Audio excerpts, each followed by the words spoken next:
I think we're at time here. So let's get into the slides. Link to the slides have been posted in the chat. They have a few links inside the slides. So there are a few like gist links inside the slides. So feel free to download the slides on your side. It'll be helpful. Let me share my screen as well. Almost forgot this. Alrighty. Cool guys. Welcome to week 3.1. How's everyone doing? Not that the chat is open, the chat is closed, so I won't be able to read it. But hopefully you guys are doing fine. Today's class, we're going to discuss three things at a high level: fetch, authentication, and databases. Fetch basically represents how can you send HTTP requests from real websites. Until now, though, we have been using Postman and hitting the browser. How can you do the same thing from a website like ChatGPT when you click on a button? Number one. Number two, we'll understand authentication. The reason we want to understand authentication is because until now, again, we've built very kiddie projects where anyone can hit our endpoints. Need to fix that.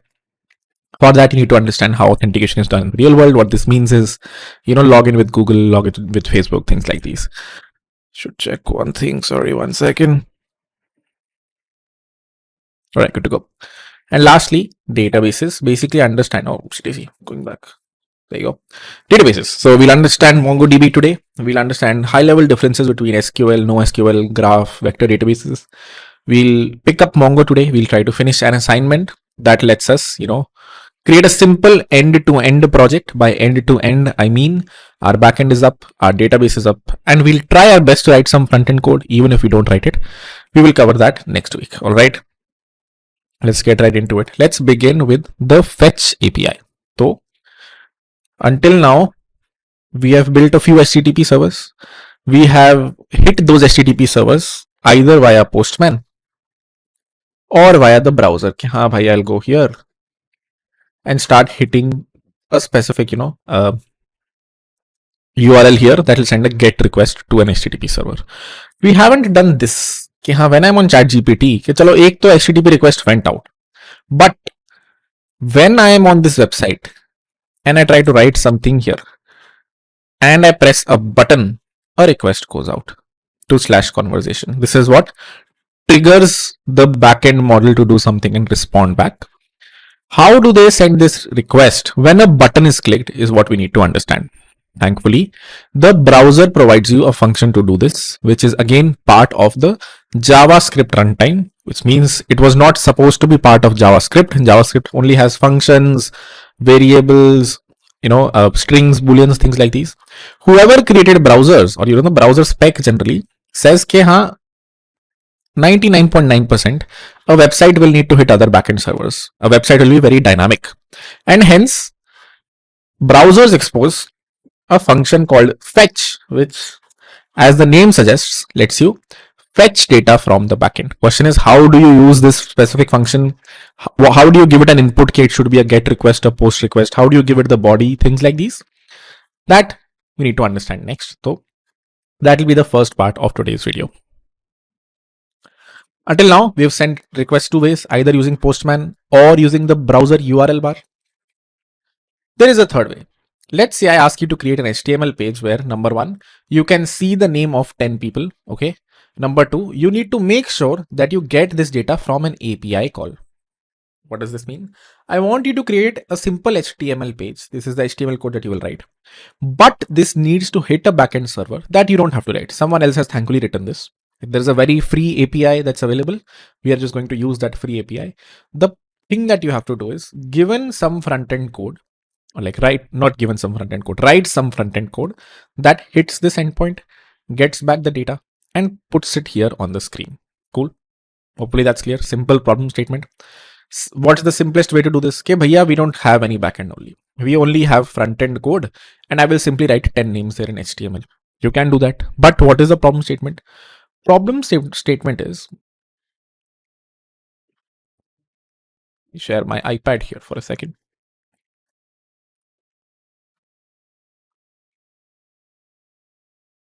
Never mind. Why isn't corrected? Let's stay here itself. Problem statement is, write some HTML code that is able to hit a backend server. Thankfully, Here is an HTTP server that you can hit, and these guys have exposed, you know, a very nice JSON data that they give you back. If I right click, click on inspect, click on network, send the request again, you will see the response that comes back is an object which has data as a field, which has 10 different values. Data is an array. The first value has a person's address, name, image, gender, all these things.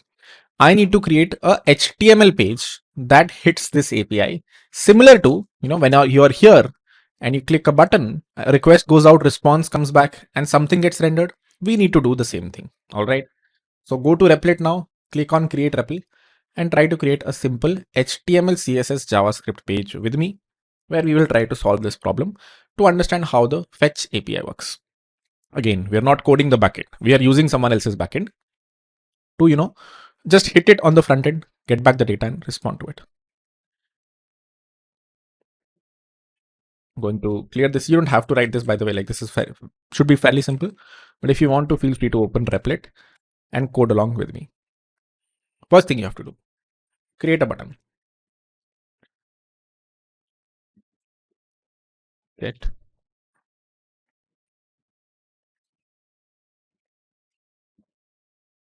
Get animal data. I've created a simple button. I have said button on click, call this function. Kirat, where is this function defined? We will define it very soon. But until we have defined it, this is the syntax in raw JavaScript to call a function whenever a button is clicked. Okay. Next step is actually defining the function. Create a script tag and write whatever JavaScript you want inside. I'm going to write function get animal data. And right now I'm going to do nothing. I'll just leave it like this. Oopsie daisy. And run it.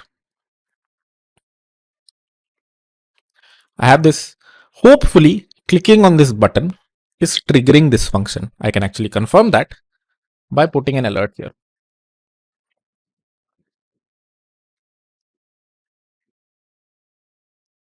I click on it.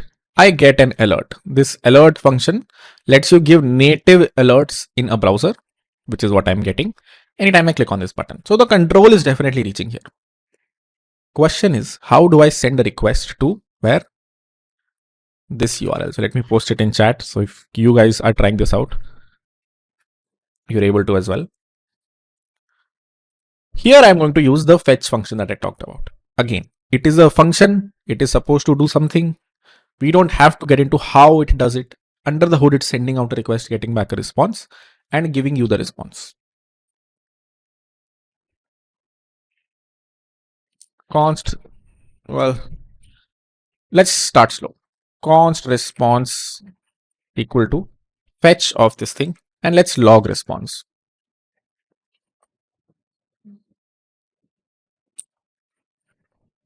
Kirat, where have you mentioned if will this be a get request or post request? Where have you sent body, header, query parameters? By default, any request that you send, this will send a get request by default. If you want to specify a post request, there are ways. For example, you can add method post here that would change this request type to post when it's going out. But for now, we're just sending a get request. So this works. We don't have to send any data along with it. So this just works. And I'm logging response here. What do you think will happen when I log response? Click here and go to shell. Oh, right click, inspect, console. There you go. So all the logs for this website, since this website is sort of rendered here only, you can see by right clicking, clicking on inspect and going to the console. If you go to the console, whatever you are logging will appear here. And as you can see, it says promise pending, promise pending. Have we done this before? Fetch is an asynchronous call, right? It has to go via a bunch of wires to the internet, reach the server of fakerapi.it, which is some very nice people who have given, free APIs to get back random user data. It has to do that. And when it comes back is when you actually get the data. So how do you get data from a promise? Have we written this syntax a few times now? The way to do that is fetch dot then function response. हाँ भाई, whenever this promise resolves, whenever the data actually comes back, control should reach here. Harkirat, why not the callback approach? Why not this?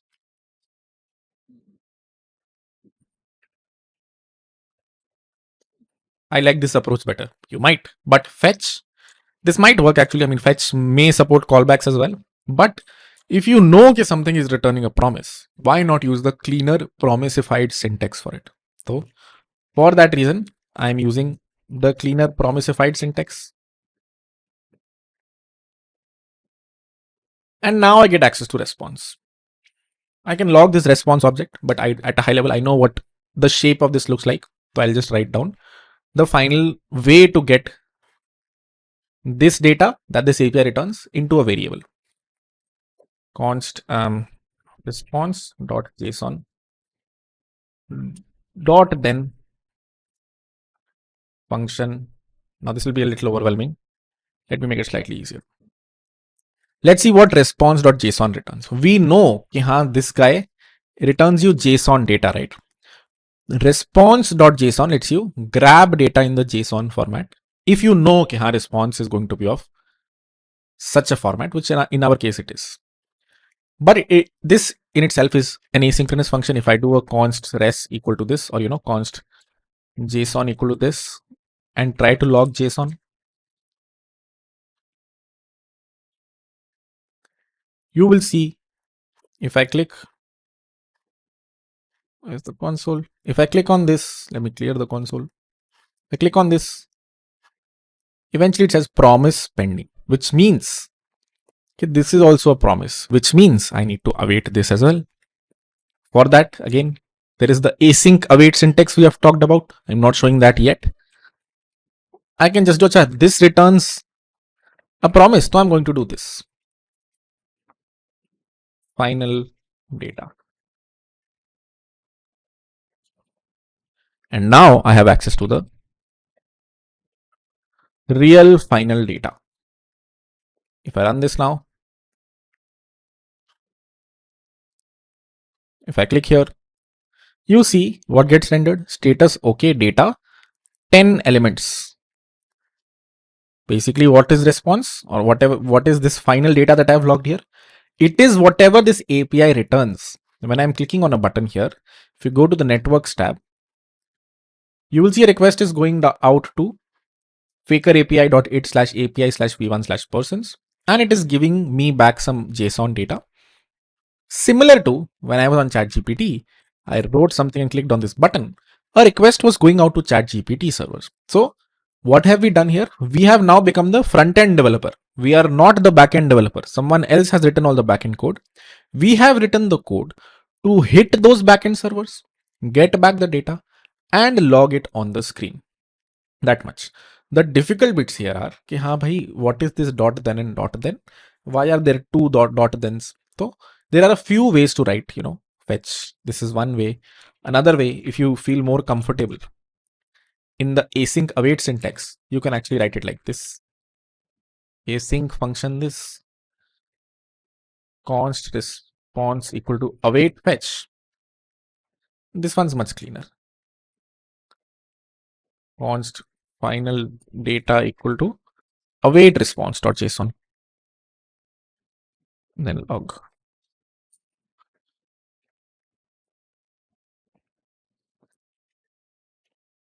This and this both do the same thing. This is slightly cleaner syntax, as you can see, async await syntax. This is slightly harder. You can do it in some callback fashion as well. That's even easier, but that's much harder to read. Ideally, you want to write code like this from now on.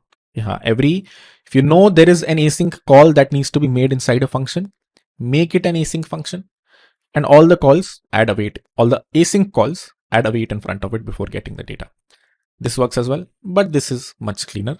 This comment this is enough for you to at least get data. I haven't yet rendered data on ChatGPT. If I go right and press enter, eventually the data that comes back gets rendered here, which means gets put here on the screen. I haven't yet done that. There is an easy way to do that. Let's not go into that just yet. For that, we will need to understand a little bit about this thing called the DOM. But it's very easy to, once you have this data, it's very easy to put it here so that, your users can actually see this data. You can also, or you don't have to have a call this function on a button click. You can also be like, हाँ भाई, anytime there is no button and anytime the page is loaded, I'm going to call this function. That way, the user will simply see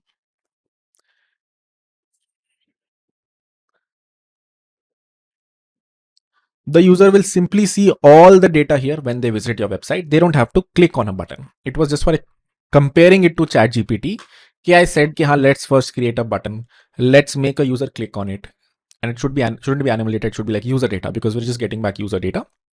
When you click on it, hits an endpoint, gets back a data. Currently, it gets logged. In the next week, you will see how can you put this logged data here on the screen so that you can actually create a dynamic website. Cool. Let's do a quick poll before we proceed to authentication.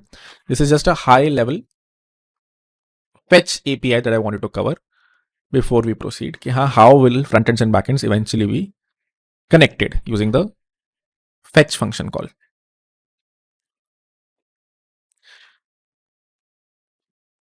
Not good, not bad, somewhere in the middle. It's totally fine. It's 84% basically, which is not great, but let this be a disjoint thing which we will cover at the end in doubts. If you don't understand the fetch API yet, anything that's coming after it, after this point, should be disjoint from it, so you will be fine either way. Okay, let's proceed. And then at 7:50 we will take a break when I'll take some doubts here, and then at the end of the class as well. Cool. This was the code base at a high level. This is this one line I had to add to actually render the animals here. Feel free to take a screenshot. We will understand this slightly better next week. And also here is a link to a gist in case you want to try this out on your side. If you try this out on your side, it might become slightly easier. Cool. Even if you don't understand it, it's fine. Let's move to authentication, which is the core thing you need to understand today. Databases can wait, fetch can wait. Authentication is key. Let's understand, how do you build an authenticated website? How do you build something like facebook.com where someone comes, puts in username, password, and all their data they get back from the backend server. Project for today. Let people sign up to your website. Allow only signed in users to see a list of users from your backend. Basically, we want to create a website similar to this, or an API similar to this faker API.it/API/persons, but we want to restrict who can access this. We want to create a platform on top. Okay, bhaiya, we have this list of users. We will only give it to you if you are signed in, which means whoever is creating the front end for it will first have to create a username password field. Someone will have to put in their details, click on the submit button, and only then will they see all of this fake data. So at a high level, that is the project we want to build today. And for that, we need to understand, how do you take username, password as input? How do you do authentication? Things like these. Okay. Before we reach the project, let's understand what is authentication. I hope a few of you users have seen the Facebook sign up page, or any sign in page for that matter. Almost all websites have authentication. There are complicated ways to do authentication. Log in with Google, log in with Facebook, log in with LinkedIn. There are easy ways. Easiest way is this username password based approach. User will give you a username and password.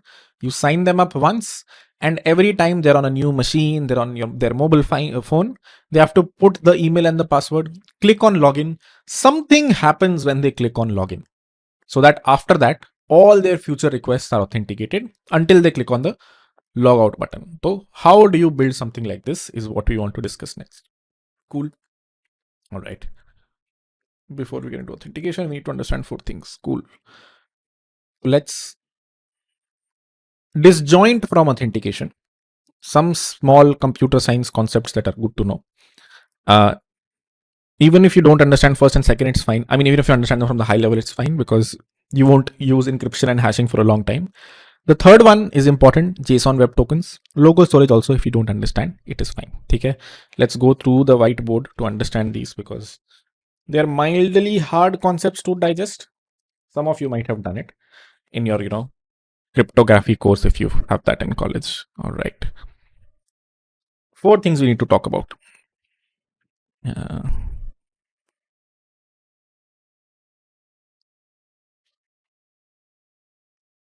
if my iPad works.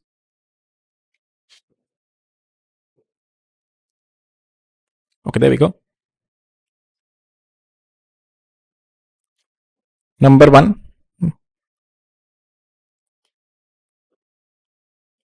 let's understand hashing. Let me give you a real world example. Let's say you go to facebook.com, you put in your username here, you put in your password here. It hits a backend database. Sorry, it hits a backend which stores this password somewhere, right? This password is present somewhere in some usually database, which we will get to what they are, but a centralized place where all this username password information is dumped. Do you think if your password is 123, let's say, or whatever your password is, I love Kiara, let's say, okay, you are a naughty person, you have such a weird password. Do you think this password gets stored as such in plain text here in the Facebook database? Or do you think something random happens here? Is it converted into some other format? Some gibberish, 1, 2, 3 random before it gets stored? And the answer is it does get converted into some gibberish before it gets stored. Question is, why, Harkirat? Why do you hash passwords before you actually store them in the database? There are multiple reasons for this. Biggest reason is if there is a database out there and I store this password as such, people repeat passwords. Whatever password you have on Google, there is a good chance you have it on Facebook. There is a good chance you have it on some other website. So it is standard practice for any backend developer puts a password in a database, they hash it, they convert it into some weird format. But there are some constraints on this format. Okay, bhai, anytime I love Kiara is converted to this format, it gives the same output. ऐसा नहीं होना चाहिए कि हाँ I called a hash function on this. The first time it gave me this hash. I called it again some other time it gave me another hash. No. A single input will always give the same output. 1, 2, 3, 4, 5, 6. Output might be A, B, C, D, 1, 3, 2 random, some long gibberish string. This will always give you this output, and this is what gets stored in the database. The reason number one, I said, Mark Zuckerberg shouldn't be able to, look into this database and see, Harkirat has used this password, so he loves Kiara. He'll know my secrets, right? For that reason, this is always converted into a hash. Another reason is if this database is ever breached, then also whoever the hackers that have breached it, they'll be able to see Harkirat at gmail.com is a user here, but they won't be able to read my password again because it will be hashed. So what is hashing? Converting a simple string into some complicated gibberish such that anytime that single string is converted into is sent into this hash function, gets converted into the same gibberish, is called hashing. You can never guess this person's password was this just by looking at the hash. And you can never, no one, even Facebook's developers, even Mark Zuckerberg, can never decrypt this back to password. They only know this. This is what gets stored in the database. You might ask, Harkirat, so you are saying this is Facebook ka backend server, this is Facebook database, and this database has username Harkirat at gmail.com and password some random gibberish, 1, 2 random. Then how does, whenever I send a login request here with my name, which is, harkirat at gmail.com, and my real password, 1, 2, 3 random, how does the backend server validate this password is the same as this gibberish? And the answer is the backend server reconverts it into the gibberish and then compares this gibberish with whatever is present in the database. This is how you build real authentication systems. Okay, when the user signs up, they send you their username and password. You store in a database their username as such and their hashed password, which means some gibberish. Whenever they send future requests to sign in, You first in memory in the backend server in your Node.js code convert this password that they've sent into the hash, and then you compare this hash with the database to check कि हाँ, whether or not this person has the right credentials that they're logging in with. Cool. That is hashing. What have we learned? Hashing. What is the property of it? It is one way. You can only convert a string to a hash. You can never convert the hash back to a string. You don't know. There's a lot of noise that's added on it. You can never convert. Given a hash, you can never tell what the original string was. But there is another thing called encryption. This is two-way. The same thing. Everything is the same. You have some string on the left, which gets converted to some gibberish, but you can always convert the gibberish back to the original string, provided you have a key. It's like locking something. Someone gave you a string, you logged it with a key, which could is also some string, 123 random, or some admin password, whatever, very secret string. This is something, if let's say Facebook encrypted any of your data, which they do. For example, images is a very common use case. Whenever you upload your image or video onto a Facebook database, it doesn't get stored as such in their, some store database, wherever they put their your MP4 files. It gets encrypted first, and then encrypted thing gets pasted here. But if you ever fetch that, then it first gets decrypted before it's sent back to you. So encryption, the only difference, well, one of the biggest difference between encryption and hashing is that encryption is two-way, hashing is one way. Hashing does not really require a password.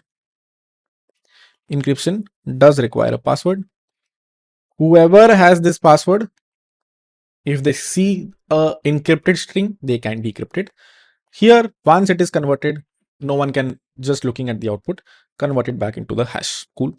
Do we understand encryption and hash? Very theoretical computer science second year cryptography concepts.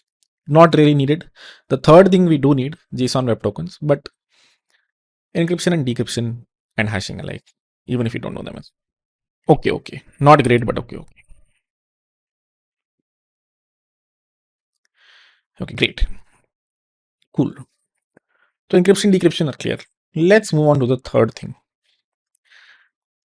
JSON web tokens. Wow, it has three words in one. Let's try to break down all three. Number one, JSON. What does this mean? Okay, bhaiya, this is also some encryption, some hashing function, but it only works for JSON input. Okay, it will take some JSON as an input, name Harkirat, and give you some, not exactly gibberish, it gives you some more structured data, but high level it gives you a very long string. Okay, there's actually some format to the string. It has three parts, yada yada, but in the end you look at it, you can't tell what. Well, you can sort of tell. It gives you a long string, but it is significantly different from hashing and encryption. We will see how. But what is the difference? The first difference is it takes a JSON as an input. Second difference is, the second thing here is web.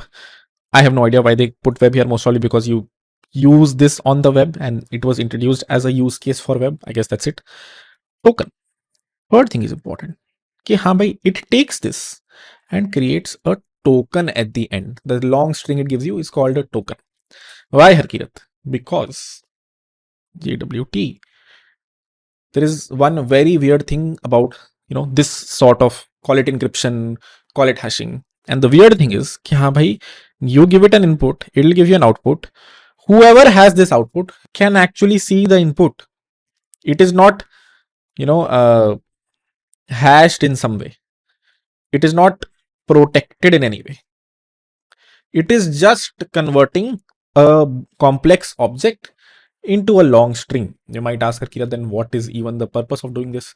Great question. I don't know. People who created it in a way that this can still be, anyone who has this string can actually look at what the contents of this are. What were the original contents? Let me give you a very quick example here, and let me compromise my chat GPT security here for you guys.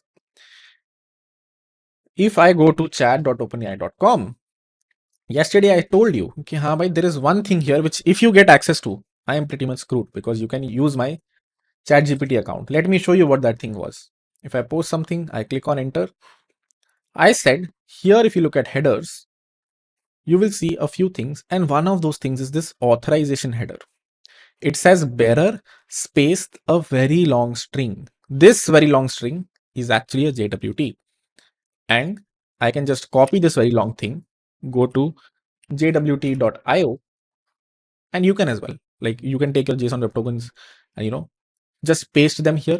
Let me paste my ChatGPT token here, sort of partially, so you guys can not totally see it, but little bit see it.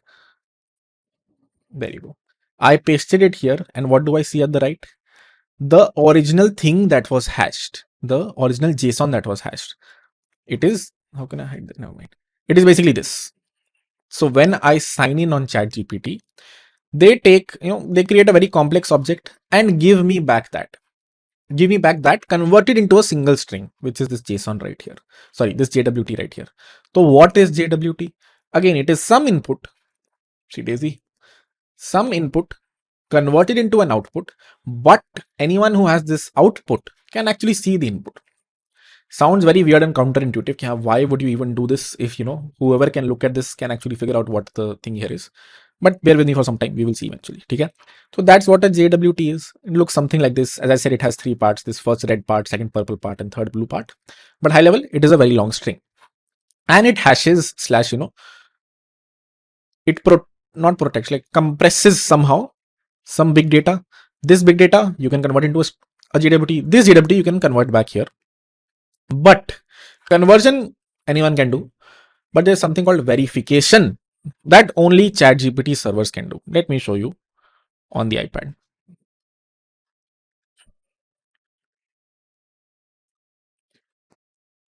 So I said, very complex object. You pass it through some function, jwt.encode. You give it a password here as well, which only in case of ChatGPT, only Sam Altman knows, or is present in their database or in their backend somewhere, which could be something like 123 RP, some secret. And this converts it into a very long string, which, as I showed you, that string has three parts. This string anyone can decode, but only this guy can verify कि हाँ भाई, given this string and given this password, you can pass it through a verification function, jwt.verify, and it will only return you, the original data if this password is the thing that was used to hash the original thing. Battery is running out, but okay. Let me first finish the iPad thingy. I have some JSON data here. I take a password. I pass this JSON data into a function jwt.encode. I get back a string. If I take the string and pass it through another function called jwt.verify, I need to pass in my password as well. And only then will I get the original output. So what ChatGPT's servers do is that anytime I send them a request, for example, slash conversation, and I send, as you saw, I send them a JWT along. On their server, they run jwt.verify, the long string that I sent, comma, the password that they use to hash it. And from this, verify. And from this, they get back the original object and they figure out, ki, Achha, this is Harkirat. And then they, let me access certain things, don't let me access other things. That is what JSON web tokens are.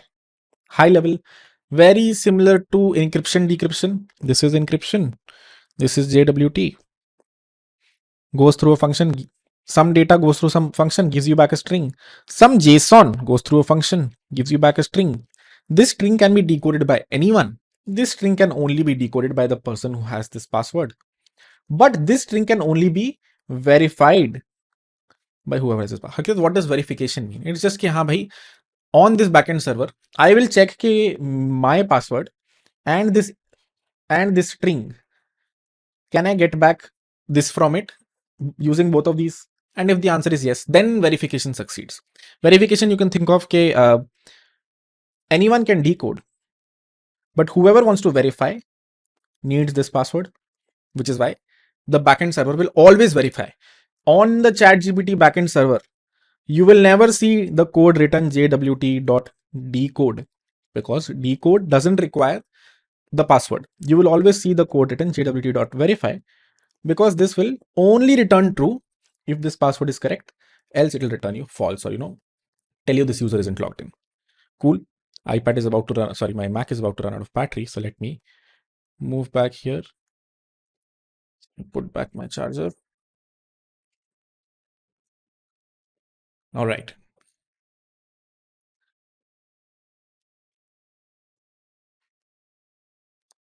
So three things hopefully we have learned until now: hashing, encryption, and JSON web tokens. Let's do a quick recap.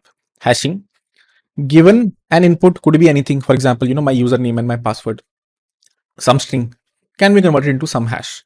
Hashing is one directional. Given the output, no one can figure out the input. Hashing is one way. Given the output, no one can figure it. Changing the input a little bit changes the output by a lot. So ये just standard property of hashing है. Okay, if you look at the input here, it's harkirat@gmail.com 1 2 3 4 5 6. Look at the output. I just added a 1 at the end and the output changed drastically. The reason for saying this is that you cannot change the output a little bit and the input changes a little bit. The input changes by just one digit, output changes by completely. So you can never guess what the input was by changing some inputs here. If I know the hash of this thing is this, I cannot guess let me put a 1 at the end here, that will put a 1 at the end because they change significantly. That's why the last property of hashing is sort of popularized this way. Encryption, it is two-way. Given the input, convert into a gibberish. Given the output, can convert back as long as I have the password. JSON web tokens. It's neither of encryption and hashing. It is actually something called creating a digital signature. Anyone can see it. A signature, when you do on a check, anyone can see it, right? I can see it, you can see it. But only the bank can verify it by, taking the check, looking at the signature and comparing it with something else. So it is sort of a digital signature. Anyone can see it, but only the bank or, some person can verify it, the person who has this password. But still at a high level, looks something like this. You encrypt something, get a signature. You can always decrypt the signature as long as you have the password.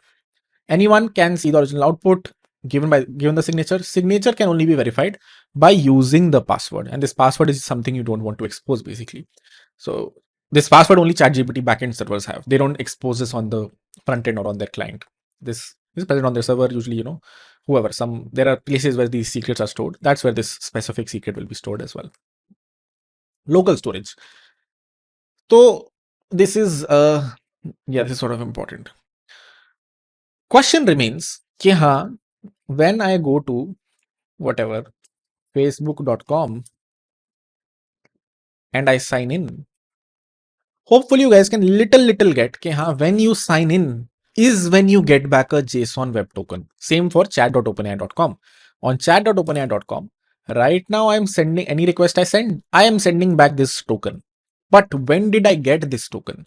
I probably got this token when I signed up. When I went to chat.openai.com and signed in with my username or Google, whatever, clicked on login here, actually signed in, is when the backend returned me the token. Question is that token string, how is it being relayed back in every request? Where is this token stored?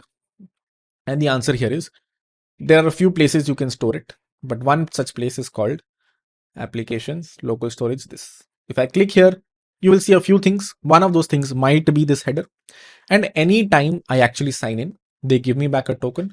I store it here. What is the point of this local storage?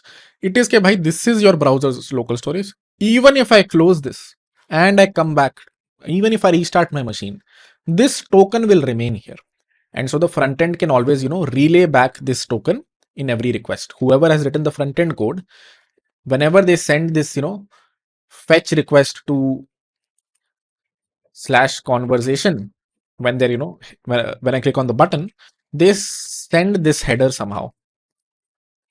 Headers, authorization, local storage dot read token, something like that. Okay. Now that this token is stored, the front end developers have a code written like have the code that they've written is like this. Okay, any request that's going out will carry this token along. And when I log out here, if I ever, go to profile and log out, they just remove this token from the local storage, and then I'm not sending back anything. So I'm no longer logged in.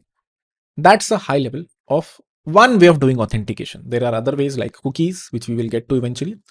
But this is the local storage way of doing authentication, which is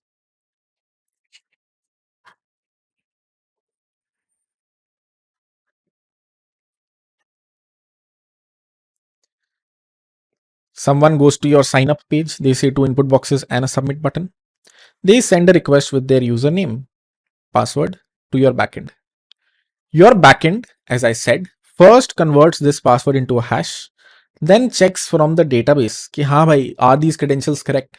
And if they are, returns back a JWT. The backend creates the JWT and returns it back. When the client gets this JWT, it stores it in the browser. It does a local storage dot set token, comma, whatever it got back here. And this gets stored in the browser almost forever only. Ki haan bhai, until the user logs out and we actually clear this is going to stay in the browser.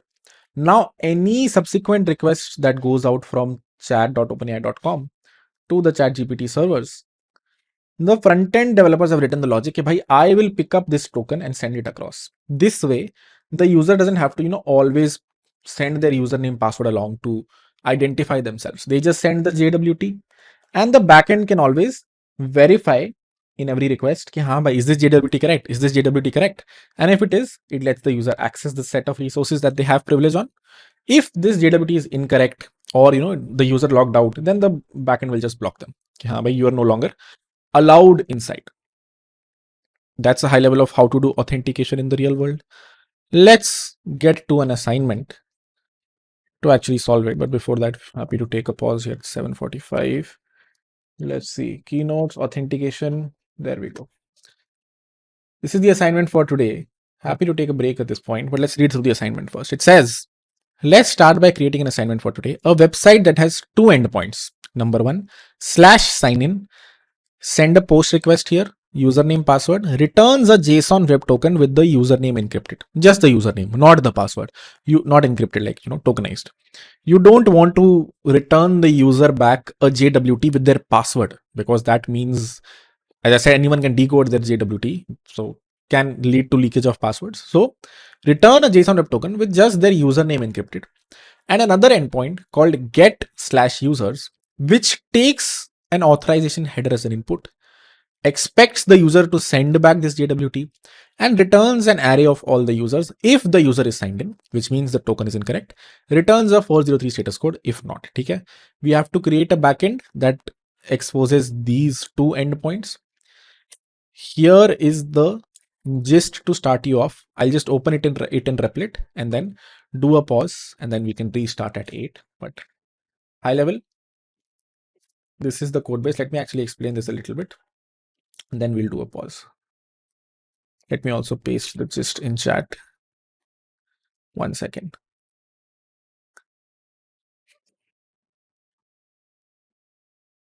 Create REPL, JS, create.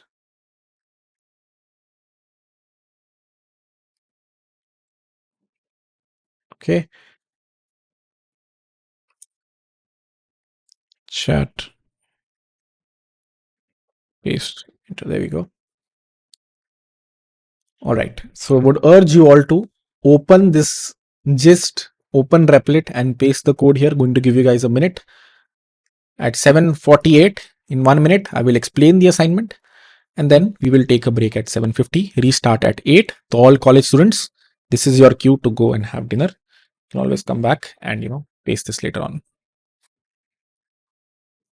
1 minute. So you guys have 40 more seconds, I think. All you have to do is just copy the gist and paste it over to a Replit so we can finish the assignment. It's partially done. We finish the rest of it.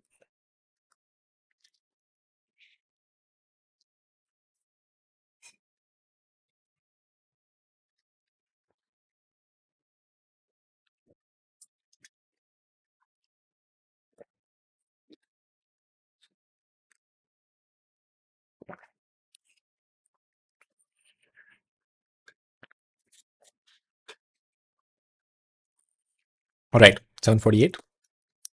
The assignment says कि हाँ, there is a list of in-memory users. We are not using databases yet. So their username, password, and first name are just stored in memory in an array. ठीक है? Now that you have this, you have to expose two endpoints slash sign in and slash users. This will be a post request where user will send you their username and password in the body. You have to finish the implementation of this function called user exists, which will check कि हाँ, is this a valid user? Do we have someone with this username and password? And if yes, then you return true, else you return false. You have to return it from this all users array. If they don't exist, what will you do? You will tell them this user does not exist in our memory. This is what Facebook would do if I would send a wrong username and password, right? Same thing. If they don't, then I do jwt.sign. This is the function that is encrypting, tokenizing this input given this password. So this is a wrong password. It should probably be this jwt password I've defined at the top. Either way, we can fix that. This creates the token. This takes this as an input, some JSON as an input, converts it into a very long string, and we return it back to the user. The user then has to store it in local storage, all that jazz. And then the get request, where we first verify कि हाँ, the token that they sent us in the header, is that valid? If that is not valid, this will throw an exception, which is why the control will reach here. The catch, we will understand try catch very soon, but high level, we just have to do some more implementation here, very basic stuff. High level should be straightforward, but it's 750, so I'll give a break. Any questions related to the two things we have learned today, which is the fetch API and authentication. Authentication में four things you have learned: encryption, hashing, JWTs, and local storage. Important things from today are fetch, JWTs, and local storage. Any questions related to this? Going to open chat for 10 minutes and then we will proceed. All college students, please go to mess. All right. Lot of questions. What is RSA 256? Is it written here somewhere? They are just encryption algorithms. So there are a few ways you can encrypt AES 256, RSA 256, AES 128, I think, sorry. Won't get into that, don't need that for a while. Code won't run on local machine. Ask TAs. Why do password leak if hashes are there? Oh, well, you could just database. Your employees could look at your database, they have access to it, right? So if Mark Zuckerberg doesn't want कि कोई random Facebook employee looks at the database, finds out कि Harkirat's password is I love Kiara, and then goes to my Facebook and goes to my whatever chat GPT and logs in with harkirat96 at gmail.com because he knows my email and I love Kiara because I've reused the password. So that's why. Why JWT is a good question. कि हाँ भाई, why are we using JWT for authentication? Why not encryption? Why not something else? It's just the common standard for doing it. This, तो यार देखो, high level इसका reason है वैसे. The reason for this is this saves you a database call anytime you're verifying the user. So when the user sends you the token, you verify it in memory and then you just proceed. Versus if the token was somehow कि हाँ, the username and password are hashed, so you'd get it back, you'd get the username, password, you hit the database, or you create some other ad hoc way to you have your own sessions table, store things there. This is just the easiest, the fastest, more specifically like the most adopted way to do encryption decryption when it comes to web APIs. Explain the assignment code again. I will at 7:59. What if token some catch? Then what will you do? What if token? Oh, if someone has your token, you're screwed. That is why I was saying, if you have my chat GPT token that I was showing you, they can basically log in as you. That's it. It's like they have your username and password.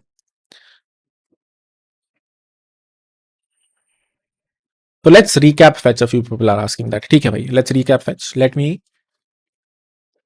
open the REPL. Oh, I don't have it.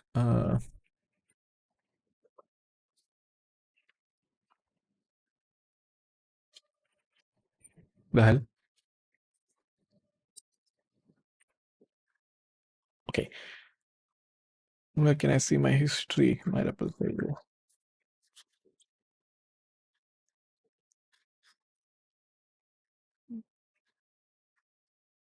There we go. So this was the code that I wrote for fetch. I said, note this. I want you to, what's that button? Write some code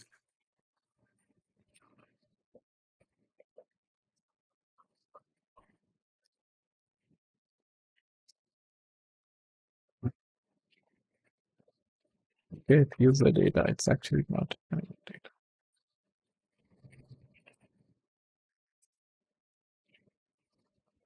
User data. I said I want you to write some code कि हाँ भाई anytime the user clicks on this button, you hit this endpoint which returns you, oh, see daisy.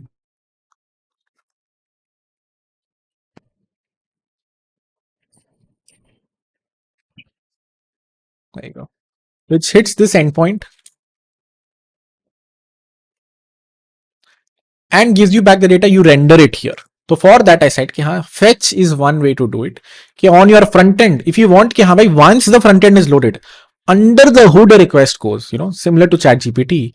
The front end came the first time. So when I put something, I clicked on a button. When I click on a button, a request goes out. How can we create something similar? Like this. Okay, I create a button. I said anytime this button is clicked, call get user data. And here I say const response equal to await fetch the endpoint that I want to send the request on, and some headers if I want to send. We don't actually have to send any headers here. So basically this await fetch this final data, the actual data to get is await response.json. Now why Harkirat, why this?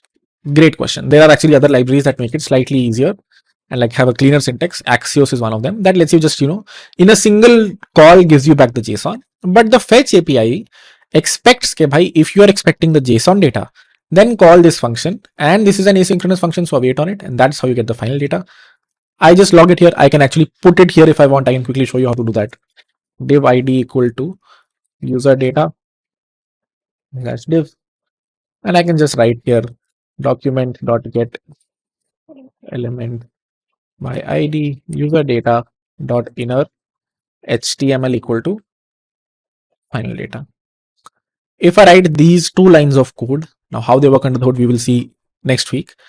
But if I write just do these two lines of code with the code that I had already written, if I click on this, you will see object gets put here. If I put a JSON.stringify here, which actually converts this JSON into a string, and then click on get user data, you will see the whole thing got rendered here.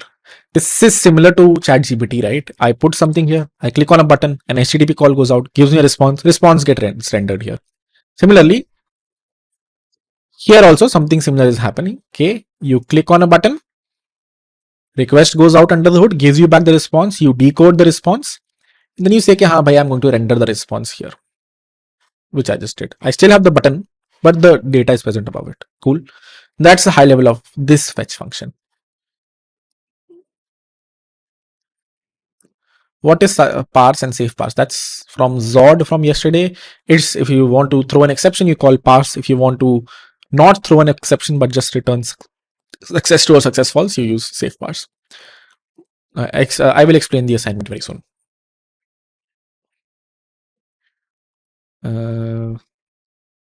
If password is hash encrypted, what is the purpose of adding capital letters, numbers, passwords? Oh, it's just to numbers, passwords. Oh, it's just to that is for something else. When someone asks you, okay, haan, bhai, your password should have at least 8 letters, and two uppercase, one lowercase at least, and one number. The reason for that is so that it's slightly more random, because another attack vector on passwords is all common words are very easy to guess. So for that reason, when you use all of these, your password will be slightly less guessable. That's the other reason. It's not encryption, like hashing is for a different use case. This is for a different use case, just to make it slightly more safer. So hashing and encryption may high level. The difference is hashing is one way. Encryption is two way. Encryption has the concept of decryption. Encryption, hashing where you can never convert back the hash to the normal original string. Where to store key in encryption decryption? Oh, it's in the real world, all of these secrets, be it your MongoDB URL, be it your these JWT keys, these encryption keys are stored in some secret place. Now some people store it in GitHub secrets, some people store it. AWS has its something called secrets manager. Some people have it in their Kubernetes pipeline in secrets. So it really depends on how you've deployed. But high level, if you want to know the answer today, GitHub secret is the best place to put it. Could you please repeat token hashing encryption cookie relationship process? What is the JSON data of the password verification? Why do response.json? Oh, why do we do response.json? Because That's how the fetch API was written. It was written by very old grumpy people who said, "Ke yaar, we don't know, data could be anything else. It could be JSON, it could be text. So you tell me, ke haan, is the final data text or is it JSON or is it binary? And based on that, I will decrypt it back to the data." That's just how the original maintainers of fetch wrote it. That is why libraries like Axios are much more popular, because they just let you do the same thing in a single call. If you use the Axios library, if you import it at the top, you can simply do axios.get this thing and it will give you back the data, like the JSON data in this response object. You can do response.data, it will give you the JSON. You don't have to do this extra function. This is just how fetch is written, unfortunately. I will explain the assignment very soon again, don't worry. Replit is down. All right, 7:59. Let me also breathe here and let's start back at 8. To actually code a bit, if you don't understand a few things, it's fine. Code, actually write this specific code and make sure you understand this, then you're sorted. If we don't understand this code, then we have a problem. Okay, replit might be down, actually I don't know, we will see. If it is down, we'll figure it out.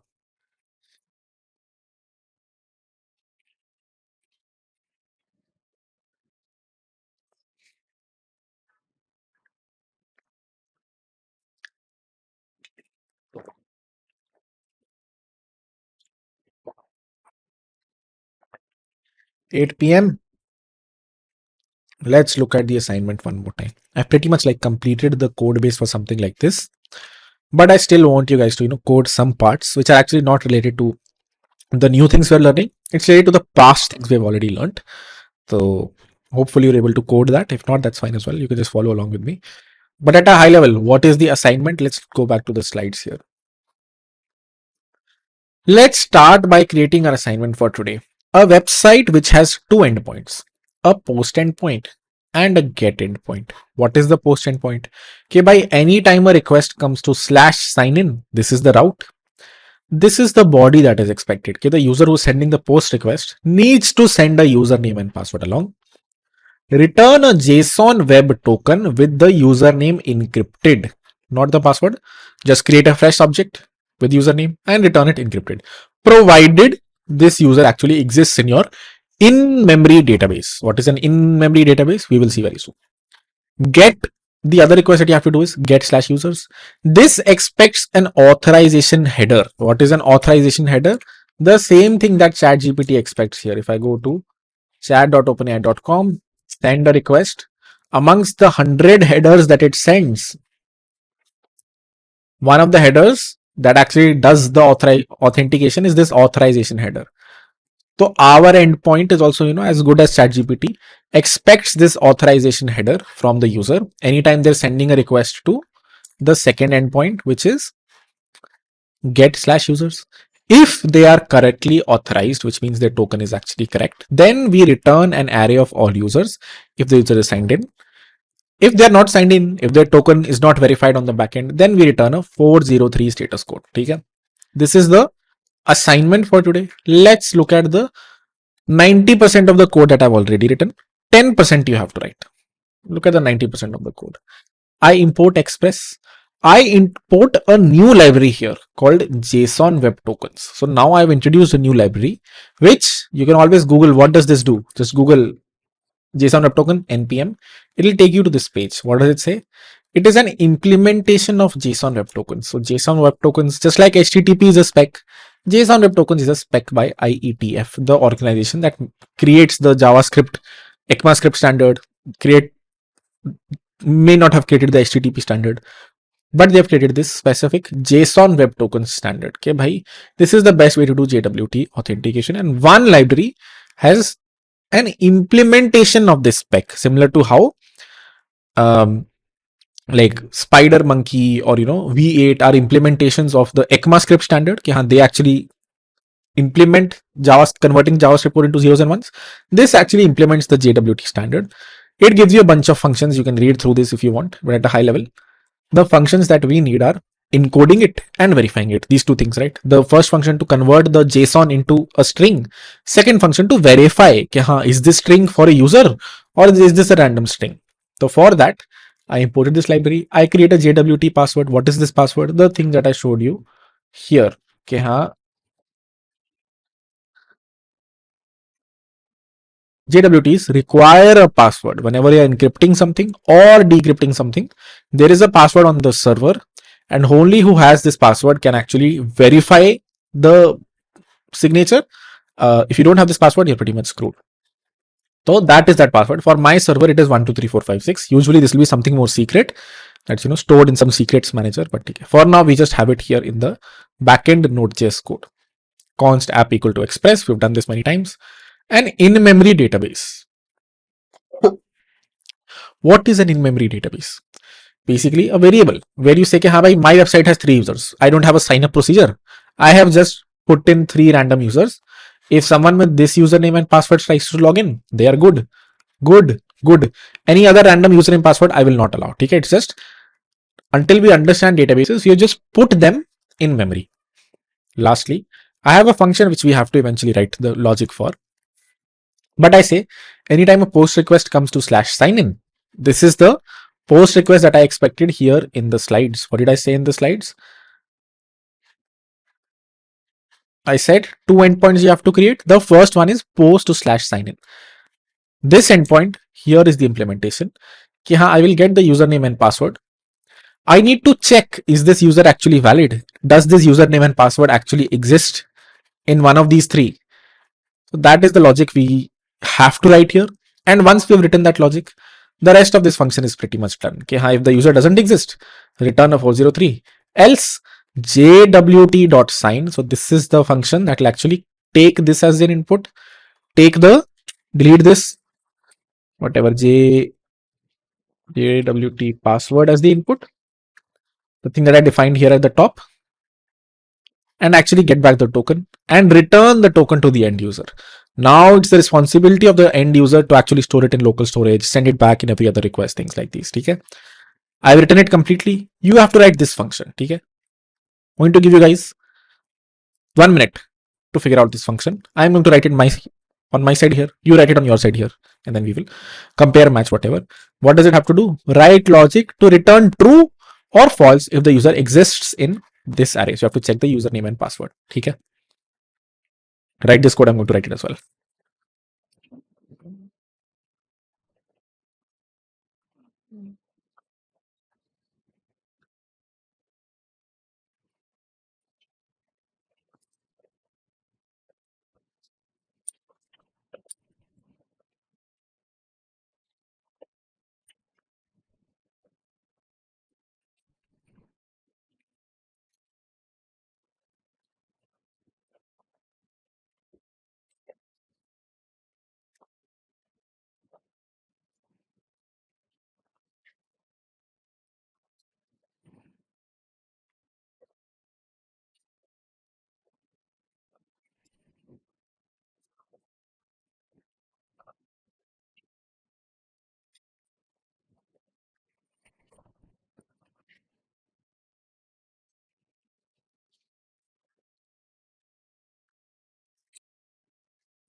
So I have written this code base again. If you don't have the gist, by the way, let me just repost it.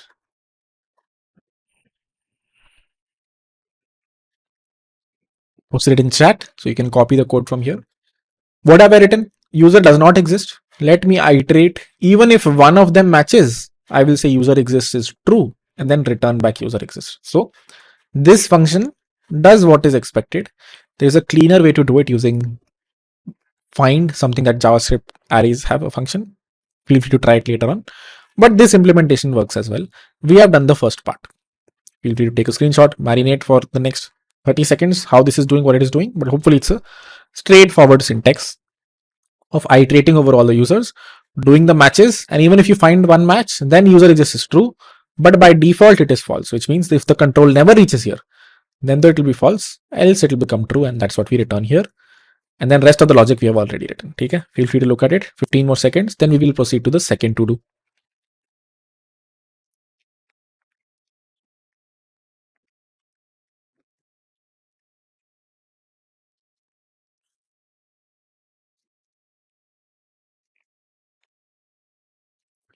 All right, the second to do is, okay, bhai, this endpoint does what it is expected to do. Let's try it out.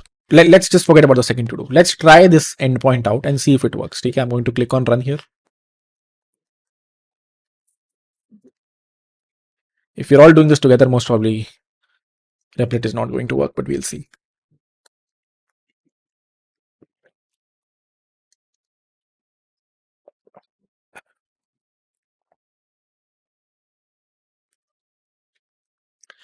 Yep, as expected. So I'm going to move this code base locally. You don't have to.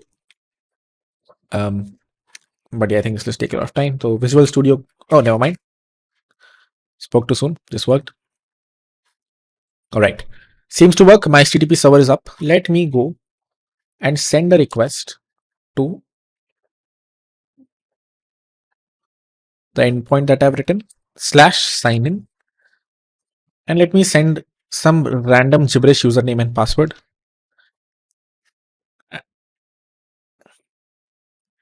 Oh, what did I forget? I hope you guys were able to figure it out. I forgot app.use express.json. So you should write it as well. Else, it won't be able to decode the body. I've done it a few times, so hopefully it's straightforward.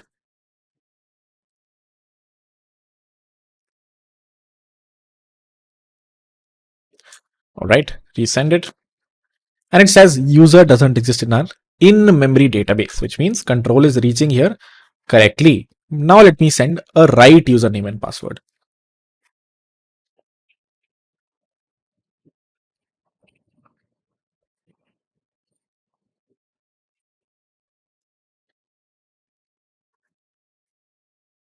Assignment to a constant variable. Let's make it let.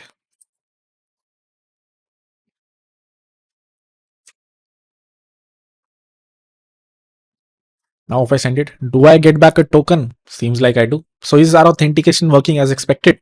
Have we created a sign-in route that someone can come to a pretty page which has a username field, a password field, and a button? Click on a button, this request would go out and give them back the token. This token they should store in their local storage. Have we created this first endpoint? Seems like it. Let's copy this JSON web token, go to jwt.io and paste it here. What does it say? Username harkirat@gmail.com. Some extra field, ignore that extra field.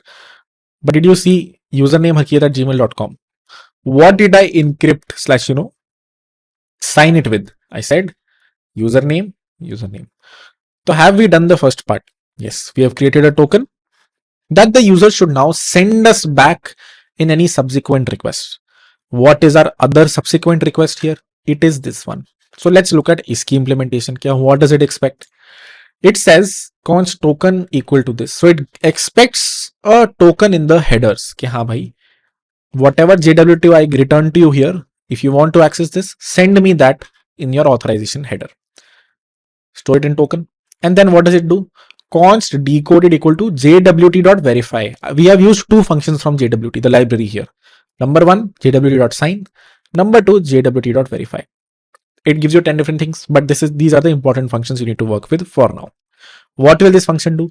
Take the token as an input, take the JWT password as an input, and return you back something if this token, is a valid token and can be passed using this password. If not, this will throw an exception, which is why I've put it inside a try catch block, which if you don't understand it, it's mostly fine. I can actually remove this if you want. Let's remove it. But I can cover this in an offline video. But basically, a way to catch errors is you wrap it inside a try catch, which means try running this code. If there is an exception, then don't error out. Don't forward this to the error middleware that we discussed yesterday. Just reach the catch. Don't panic. So it's just a way to catch errors whenever they are thrown. And we know verify will throw an error if this token is not of the right format. For that reason, I wrap it inside. If you don't understand it, it's fine. I'll just remove it. Okay. And what is written at the end? We will verify. If this verification fails, the server will, return an exception to the user because this throws an error. But if the verification succeeds, you get back decoded. From decoded, what is decoded? This is the original JSON object, which will have these two fields, the username field and the IAT field. Ignore the IAT field. But I can get back the username and then I can just return the user a list of In-memory users, ideally you'd want to return the user, everyone but themselves. So, that was the assignment for here. Yeah, don't return them everything, return them everyone minus themselves. So that is the code that we have to write. Let's first run this much and then we can write that. It's fairly straightforward.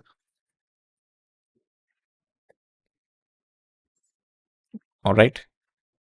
Send the sign in request, get back a token, copy the token, send the slash users request, which is a get request. And what do I need to send in the headers? I need to send a authorization header, which I'll just paste the string as such. On ChatGPT, it looks something like this. Bearer space this.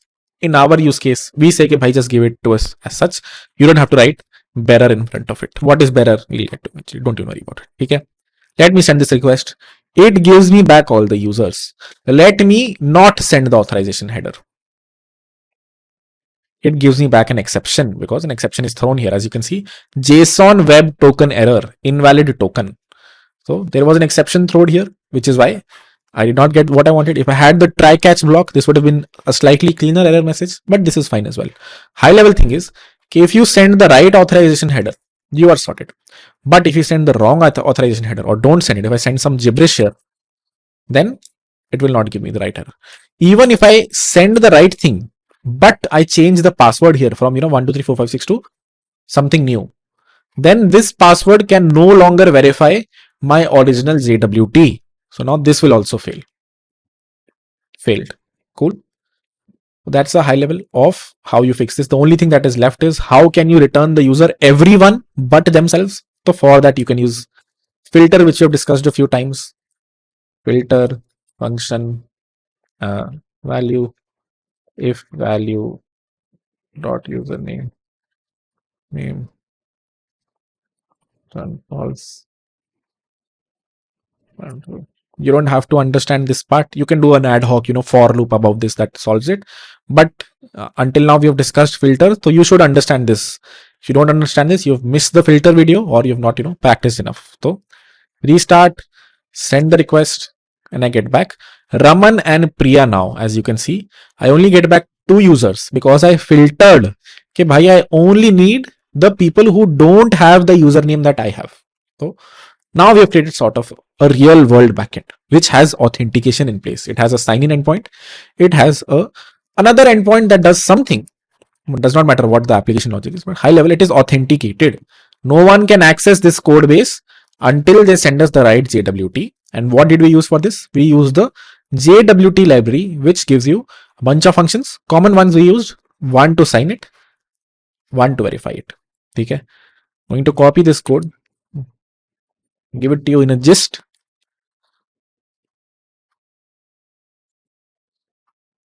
I would urge you to, don't try to run it locally.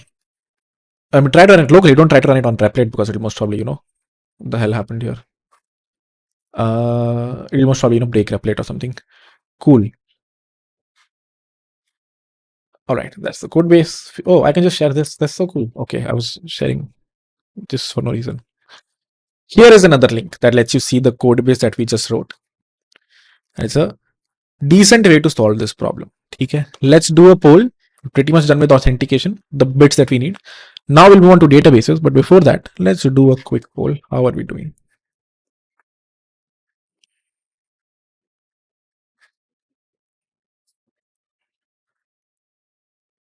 Oh, doing okay. Not great. So, uh,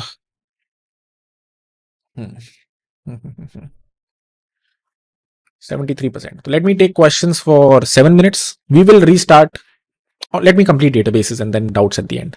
How's that? That's probably better because the people who understand can just proceed to databases, figure things out, and then go. And then we'll have a lesser, smaller crowd with which you can re-go through this and other things. Okay. Let me store this somewhere so we can come back to it at the end. I will try to finish databases by 8:45, and then let's do some questions. Okay.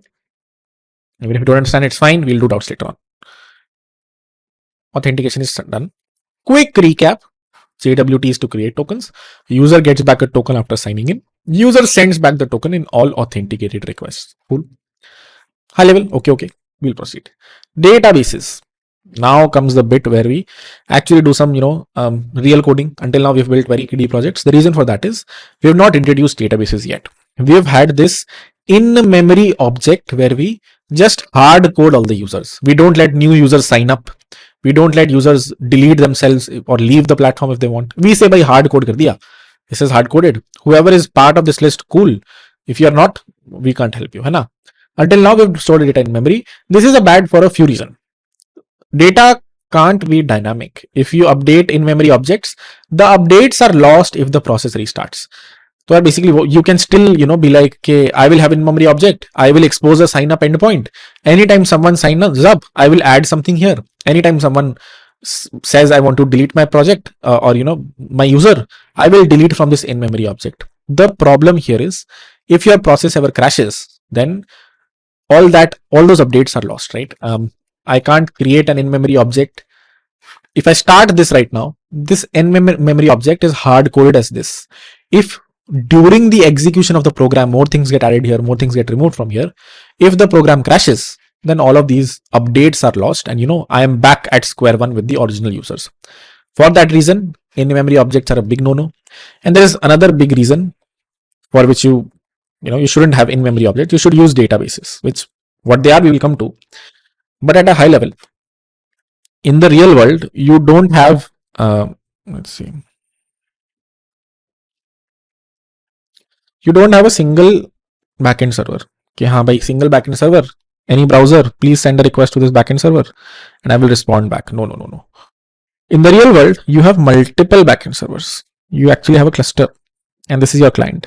So you cannot be like, यहाँ पे एक in-memory object is there, यहाँ पे एक in-memory object is there. And if a new user signs in, you update it here or signs up, you update it here, but you don't update it here. And if this crashes, those updates are gone. So for that reason, in the real world, you will always see there is a backend server. This is your browser. There is a database behind it. And there could be multiple backend servers. That is fine. Database usually, there's a single database. It can still be distributed, which means there can be multiple machines that are running it, but they're synced very well with each other.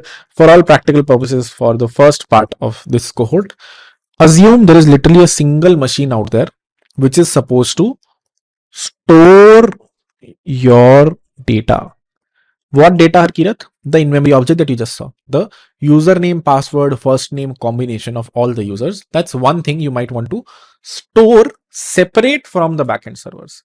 The backend server fleet will do all the authentication checks, check JWT, verify, make sure the user is sending the right thing, do a bunch of other things. But if it ever needs data, it will have to hit the database, get back the data, and then, do whatever it wants to do with it and then return it back to the user. So this is a very important primary construct of a full stack application. A full stack application will have the browser, will have the backend servers, will have a database. There are actually a bunch of other things like load balancers, which we will eventually get to. But for now, this is enough. These three things. Question is, how is the database exposed? What is this database? How does it let the backend server put data here? How does it let the backend server get data from here?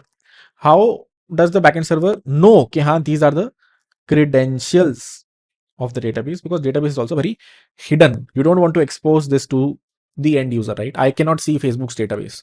I can only hit Facebook's server, which will check, Acha, this is Harkirat, and then it will give me selective data from the database. I cannot I can hit whatever backend server of Facebook I want. I cannot hit any of their database. The database URL, however it is accessed, is secret and only these guys know it. The backend servers of Facebook know that. The browser does not know that. Cool. Question is, how do you create it? How do you store data? What are the secrets? All these things. So let's discuss that next.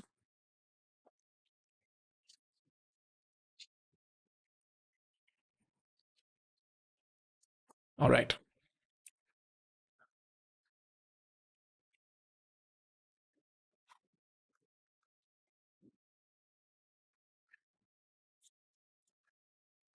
In-memory objects are bad for a few reasons. In the real world, Your general architecture looks something like this. User hits the backend, backend hits the database. User doesn't have access to the database, cannot talk to the database directly. There are various types of data. Oh, daisy. Machine seems to be screaming a bit. I guess you guys can see me. If not, Rookie, just call me. All right. There are multiple types of databases: graph databases, vector databases, SQL databases, NoSQL databases. In today's class, we'll look at one famous NoSQL database called MongoDB, but other ones are sort of popular. Vector databases are popular for machine learning algorithms or like a bunch of things in ML. Graph databases are very specifically used for some niche use cases. SQL databases are used for usually in most full stack applications. That's what bunch of open source projects use. That's what our website app.honeydecksteps.com uses. And NoSQL is just, a new entrant a few years ago, sort of became popular, still is popular, but most probably any open source project you will look at will use SQL. But for now, for this class, we are focused on NoSQL. NoSQL are much simpler to understand. MongoDB, which is a NoSQL database, lets you create a database. In each database, it lets you create tables or what are called collections. In each table, it lets you dump JSON data. It is schemaless and it scales well and is a decent choice for most use cases.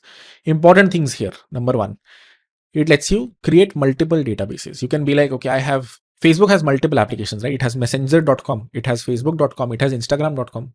So all the data of these three will usually be stored in different databases. A single MongoDB machine, let's say you have a Mac machine where you're storing your, where you're starting your MongoDB server or it's a Linux machine. Every machine will have uh, multiple databases.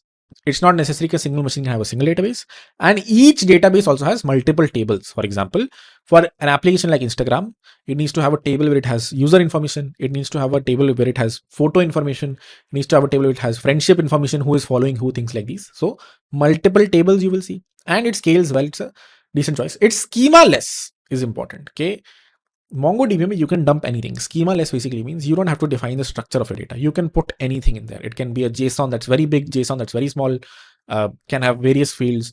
You can change your schema very quickly. The reason I'm mentioning this upfront is because SQL databases don't let you do that. When we reach SQL, you will see how strictly we have to define our schema. But in NoSQL databases, it's like you can dump whatever data you want there. We will see that very soon. Cool. How to start? Create a MongoDB free instance by going here. Now, this was mentioned as one of the prerequisites for this class or like this week. So hopefully some of you have done it. If you've not done it, it is fine. There are instructions on the website in the prerequisite videos from this week. This is 3.0.7, where you can actually see how to get a free MongoDB instance. Basically, the thing that I was talking about, you with your backend servers, you have a database. You can get a free internet deployed database on mongodb.com. If you haven't gotten it now, it's fine. Just follow along for the class, and after the class, try to do it. Get your MongoDB connection URL. This is important. There is a single URL that you can create, which contains your username for your MongoDB, your password, and where to access your MongoDB server. Basically, a URL similar to like HTTP URLs. And this one long string is enough for you to connect to the database. This one long string is what's usually present on your backend servers.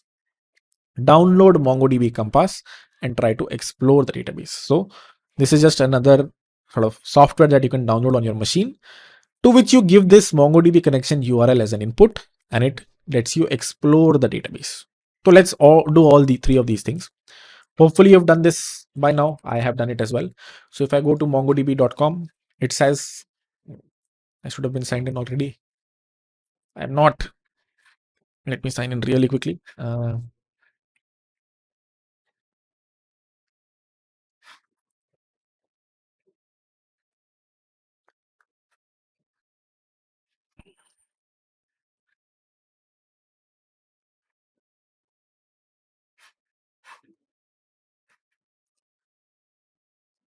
Now that I'm signed in here, you will see it says I have one database deployment, which means I have actually deployed a database somewhere out in the world, and it gives me a button called connect. If I click on connect, it says, how do you want to connect to it? Is it using your backend application? Is it using some other way? And as I've said, the way that we are using is going to be Compass, which is basically a software that you can download. So if I search for MongoDB Compass, it shows me this software. Let me close it and reopen it. If you download this, which you can from here, if I go to Compass here, if you click on I don't have MongoDB Compass installed, it will give you the instructions to install it. Don't have to for this class if you haven't already, it's fine. Once you have installed it, select I have MongoDB Compass installed. It'll give you this long string that you can, that's the string that you need to connect to your database. Now you have to replace username and password with your own created username and password. I created them, which is why if I go to database access, it says I have an admin user and I have the password for this guy, which is why I can connect to it. If you have not created it yet, very easy, created a video already on the platform. You can look at it, how to create your own. I have already created it, and this is my MongoDB URL. If I click on edit here, you all can actually see this URL, which means you can actually go into my database and put data there. This is my long MongoDB URL. There is a protocol at the beginning. Don't worry about it. There is my user that is trying to access this database. This is the password for that user. I can create more users over here if I need to be. I can restrict their access. This one can only write, this one can only read, things like these. And then the URL to my specific MongoDB server, which is cluster.0. Some server on AWS where this is deployed. Some extra stuff at the end, don't even worry about it. Click on connect. Now this is my MongoDB cluster. And here, as I said, I can create multiple databases, and each database I can create multiple tables or collections. How do I create a new database? Click on the plus button, create database, give it whatever name. I can give it user underscore app. This is the app that we are creating, right? Where someone can come sign in and then get the information of all the other users. I have to give a single table inside. Ki, haan, bhai, this specific database has at least one table, which I'll say it has a users table. Create database. And you will see users app has been added and it has a users database. Here is where I can put my data. The in-memory data that I had, all of this is where it should actually reside. Should I actually import data here? Should I add data here and import all of this? No, I should actually create a new sign up endpoint here where people can come when they go to the sign up page of my website, and from here data gets put in this database. So that's the next thing we have to do. Given you have created a MongoDB database and you are sure it does exist, does work as expected, I can connect to it via Compass. How can my Node.js process connect to this, and how can it put data in here, get data from here, is the next thing we have to do.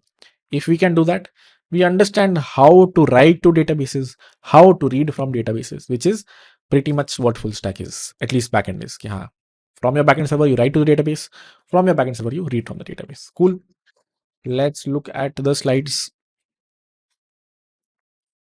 We've done all three of these. If you haven't, don't right now, do it later after the class. After, how does the backend connect to the database is the question. It uses libraries. You can do this without libraries as well if you want, but high level, most of the times you will use some library that will let you connect to your database and write data to your database. Express lets you create HTTP servers. This is one library we have used. JSON Web Tokens lets you create not JETs, JWTs, signed JWTs, verified JWTs. Mongoose is one of many libraries that lets you connect to your database, write data to your database, read data from your database. So let's look at Mongoose next. Let's explore Mongoose to do the next assignment. This is the link to the next assignment. Let me paste it in chat.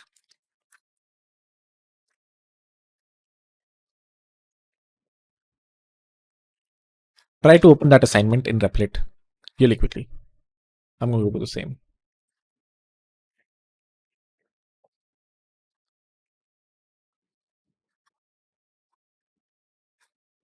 Why did I get logged out from here? 1 second.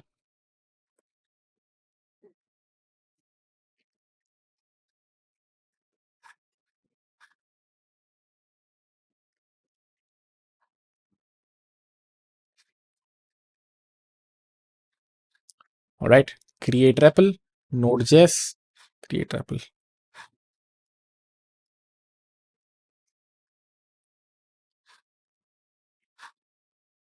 And I think REPL is down again.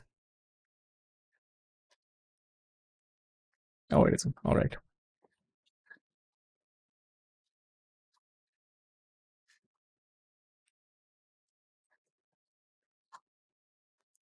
Let's look at this assignment now. What do we have to do again? Let me give a quick recap of what are we building today.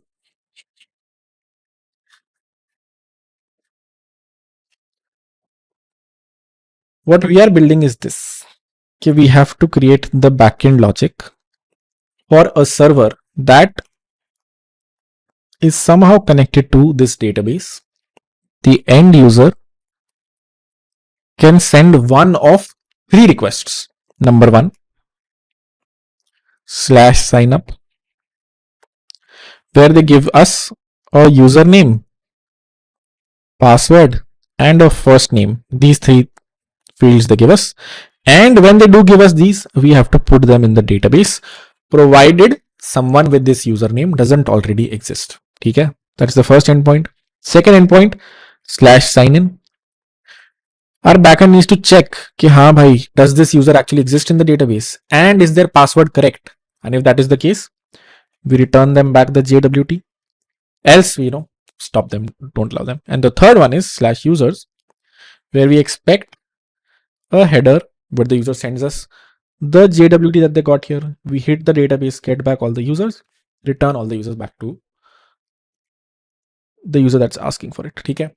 That's a high level of what we have to build today. By building this, we will understand how a backend application can talk to a MongoDB database. Okay?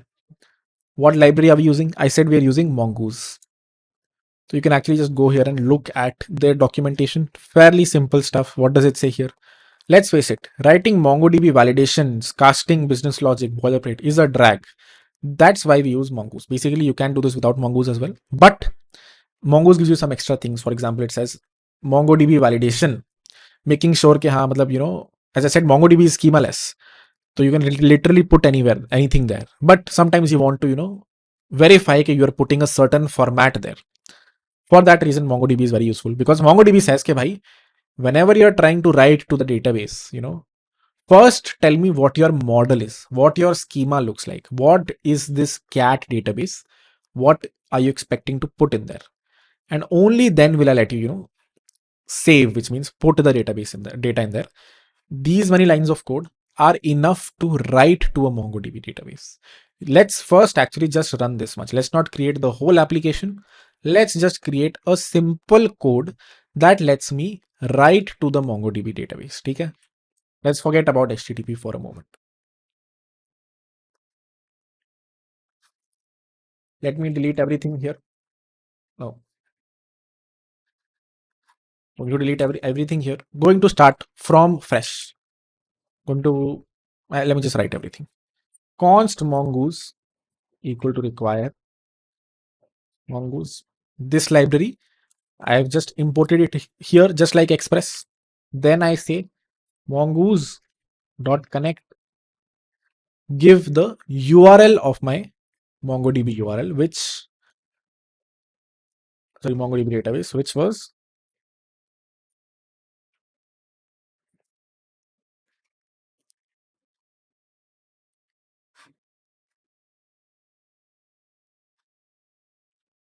this thing right here.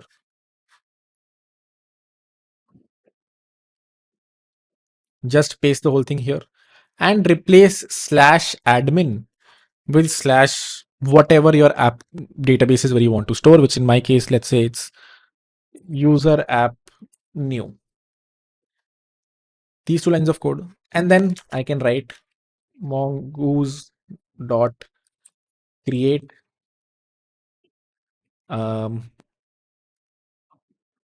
look at the syntax actually.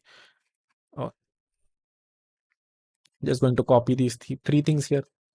What is the first thing it asks me to do? It says describe the model. What should your table look like? I will have a users table. It will have name which is a string, username or email which is a string,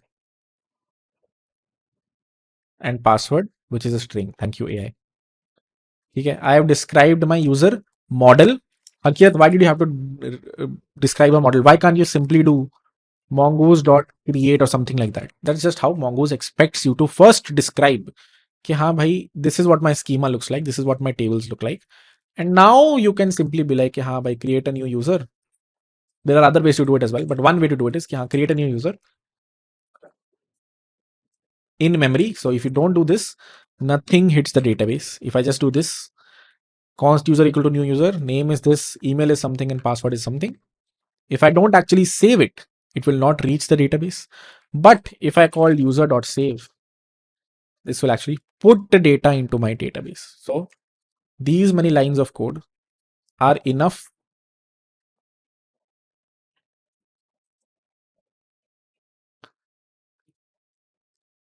to put data in your database. Let's run it and see if that is actually true and data actually gets written into a database or not. If we understand this, then what's left is actually exposing this via HTTP, running the saves, running the gets, running the updates via HTTP calls.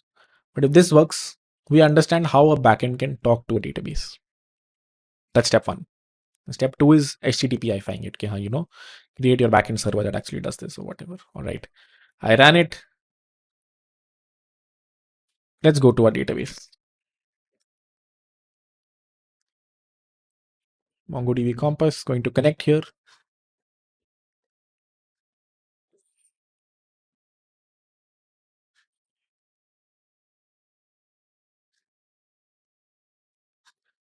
Can you see user app new here, which is the same thing that I wrote over here? So MongoDB automatically created a new table for me. Inside created a new users table because I said here कि हाँ भाई, my model is for this users table, and then put my data there, name, email, and password, and automatically created an ID. Don't worry about what this is. Don't worry about what this is. But these three things, was I able to put it inside the database by using just this much code? Seems like it, Harkirat. So can I not do something like this? app.post/signup function request.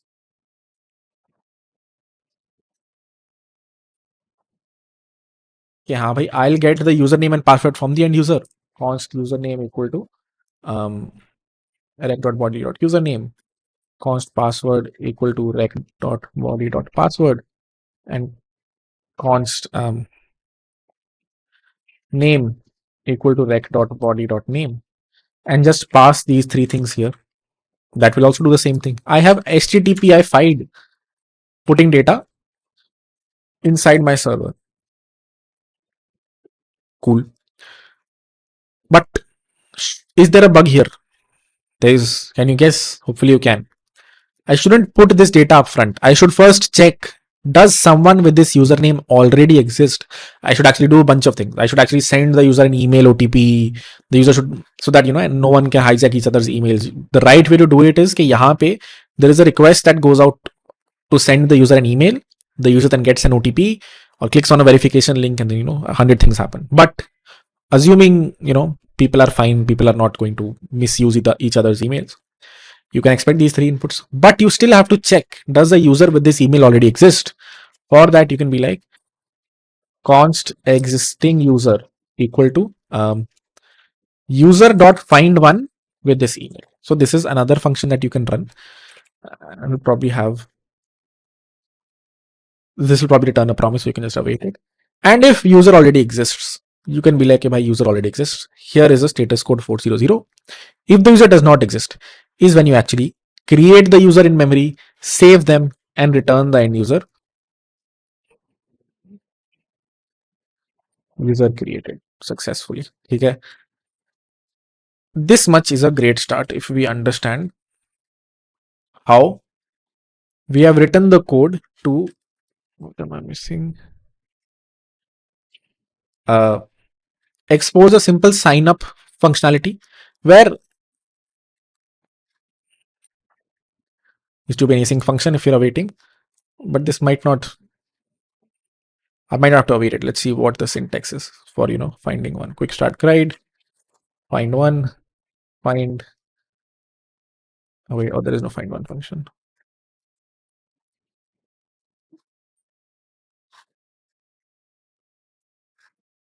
There is a find one function. All right, cool.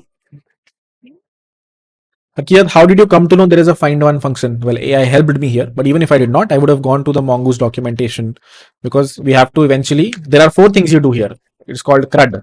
You create, you update, you delete, and you create, read. You do 4 things. We have only done creating here. Sorry, 1 second. All right. We have done creating here. We have done reading here. We have not done update and delete, but again, you can just go here.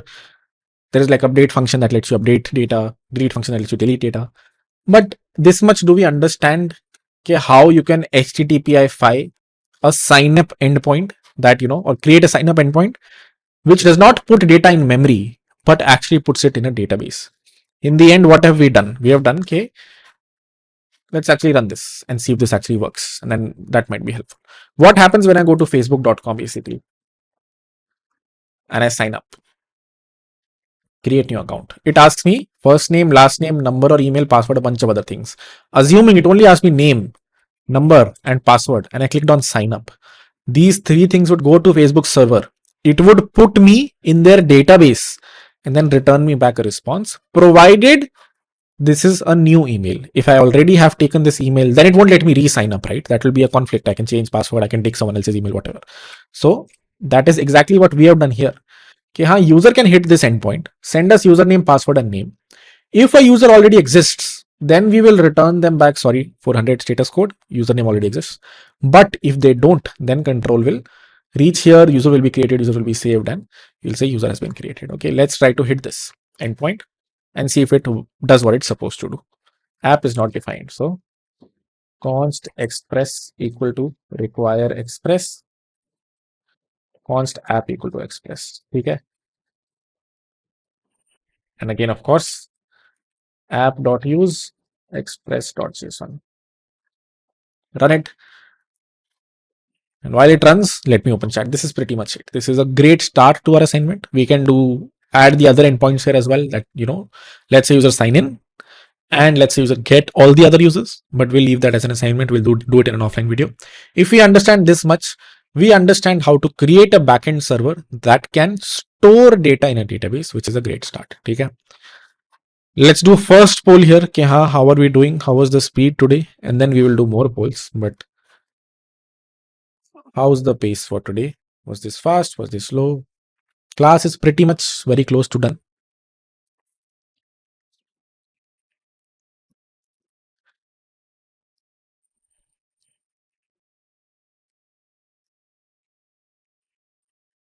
Okay.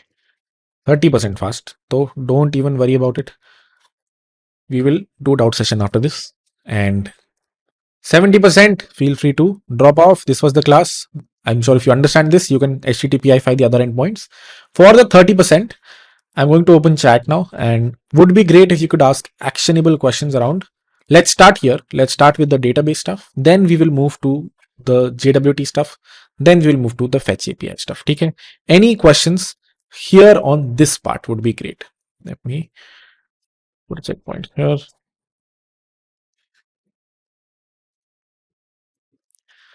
Wow. Okay. I said any questions related to this one, but next week topics will be most probably DOM. I'll cover SQL and a little bit more databases in an offline video. Next week we'll probably start a little bit of front end. So DOM is most probably one of the topics for next week, and then maybe SQL might also be done next week. All right. Find one function, how it works. Great question, sir. Someone said, Harkirat, please explain this. You just wrote it directly. Where does user come from? It comes from MongoDB. And what does it say? It says mongoose.model something, and we've already connected here. Find one is I will go into the database and find one user who follows this constraints. Email is username. In the end, what is happening here? Someone is hitting your endpoint. They're giving you a username. First thing you have to do is check, does my database actually contain someone with this email. It is similar to me going here on MongoDB, clicking on find and putting a few fields here. Okay, bhai, email is whatever this specific thing. The thing that happens when I click on find here, which actually searches this database and returns me the responses, is the same thing that happens when I call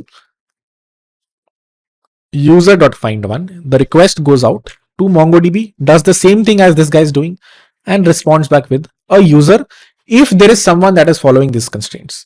If there is no one in the database that is following these constraints, then this will be null, which is why this if check will be missed. But if this is not null, which means there is a user somewhere, then you return back 404. Okay, that's what find one does.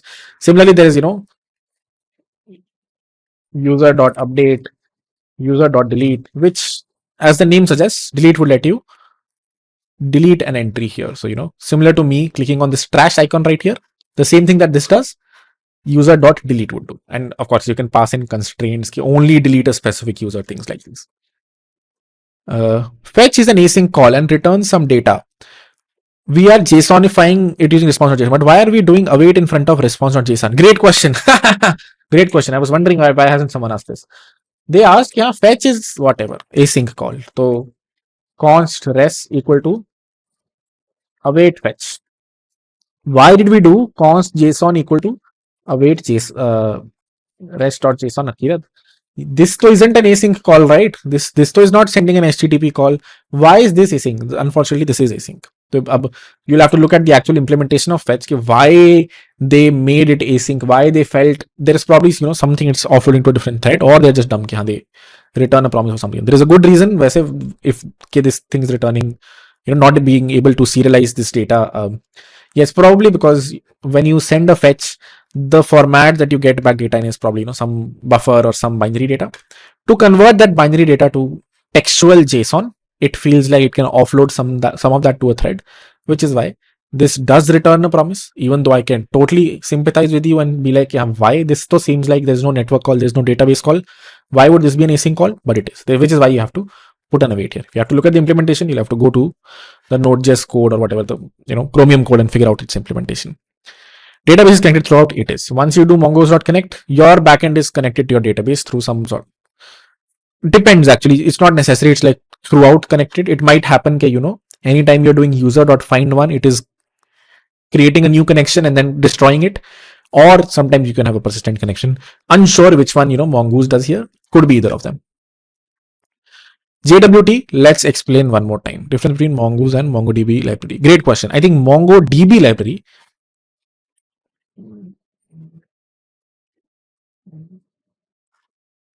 let's see what this is. It is a driver for Node.js. So you can think of it this way. This is just pure, let's look at its implementation. Client.connect, client.db, client.collection. At a high level, you can think of both are doing the same things, but Mongoose actually comes with some, I provide this on top of MongoDB, which is it provides validations, which means you describe the schema before you actually put it in there. Versus here, as you can see, I have not described the schema anywhere. I've just done collection dot documents, and then I can just put anything in there. But if I use Mongoose, it first says, bro, give me your schema, and I will validate. If I try to pass some random gibberish here when I'm doing a user,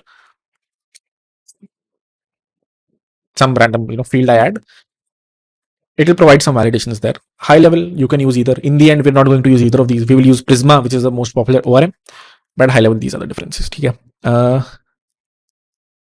General, what will we be using fetch API every time until the end of the cohort? Will you teach us how to create an API in this cohort? Well, we just created an API. The thing that we've created is an API. Will we use fetch? Probably, but eventually we'll move to Axios. Hashing a question. Even hashing happens if the leak of data happens. How would other know the leaked password if they be using complex hashing methods? If hashing happens and leak of data happens, people would not be able to know your original password, which is the whole point of hashing it, right? If a hacker reads the database, they will not be able to actually know your password was I love Kiara. They will see some hash. So they won't be able to know it's I love Kiara. So they won't be able to go to, some other platform like Google and log in with harkirat@gmail.com and I love Kiara. Is public key and private key used here in heavy data based applications? Public key and private key not used here for any database logic at all. Is private key linked to system or user? I think you mean, okay, this, the JWT, where is it? Do you mean this password? And the answer here is K, it is used for, what's your question? Will JSON tokens get changed every sign in and sign out? Where is JSON JWT stored in the server? Oh, great question. JWT is never stored in the server. The good thing about JWT is you don't have to store it, right? Once you have that long string, if jwt.io, if this guy can decode it without, this much is enough to convert back to this much, what you see on the right. So the server doesn't need to store it anywhere. It just need to check कि हाँ भाई this came good, or if this did not came something bad. Doesn't need to store it in a database. This is the reason why JWTs are preferred so much कि हाँ you don't have to put data in your database for all the sessions. How to pass token through Postman? Can you show it again? Sure. If you go to Postman, you go to the header section, you go add authorization as the header here, you put the token here. That's how you add it in Postman. Sorry, I missed a few of your questions. How can I send Postman requests from Postman to server builder left? How will we link the server? Yeah, that's what I've been doing, right? So this is Postman. If I go to Replit, this is my Replit program. If I click on play here, and I put a ham dot 3000 at the end. If I click on play here, and if I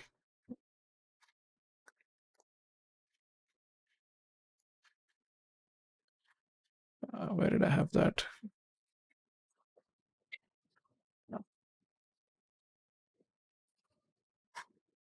If I click on run here,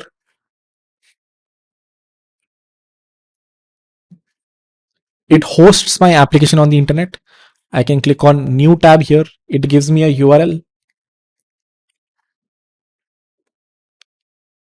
Whenever this happens, it will give me a URL here. There you go. Now that I have this URL, I can actually go to Postman, paste this URL, and then go from there. I can put whatever route I want here. I can send whatever body I want.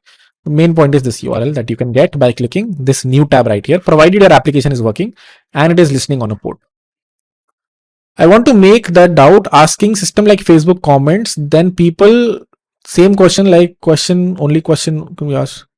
Oh, someone is asking how do you make sure that only a single question can be asked in Facebook's comment at a time. So this is all application logic on your backend, right? In your backend, you will have some logic that will check the database. Has this user posted something in the last 1 hour? And if they have, you will block them right there. You will have an early return like this. Else you will let them flow and create a post. Will there be offline class for MongoDB? Yes. MongoDB and SQL will both be covered in offline classes again. JWT again. We'll get to JWT. Why didn't you choose Mongoose or create? Great question. I can. Just the thing that was on the website. I can totally be like await user.create this thing. I don't have to do this. That is totally right. Both of them will do the same thing. What is the use of JWT password when anyone can see the data on the token? Where does Instagram and Facebook store humans' pictures?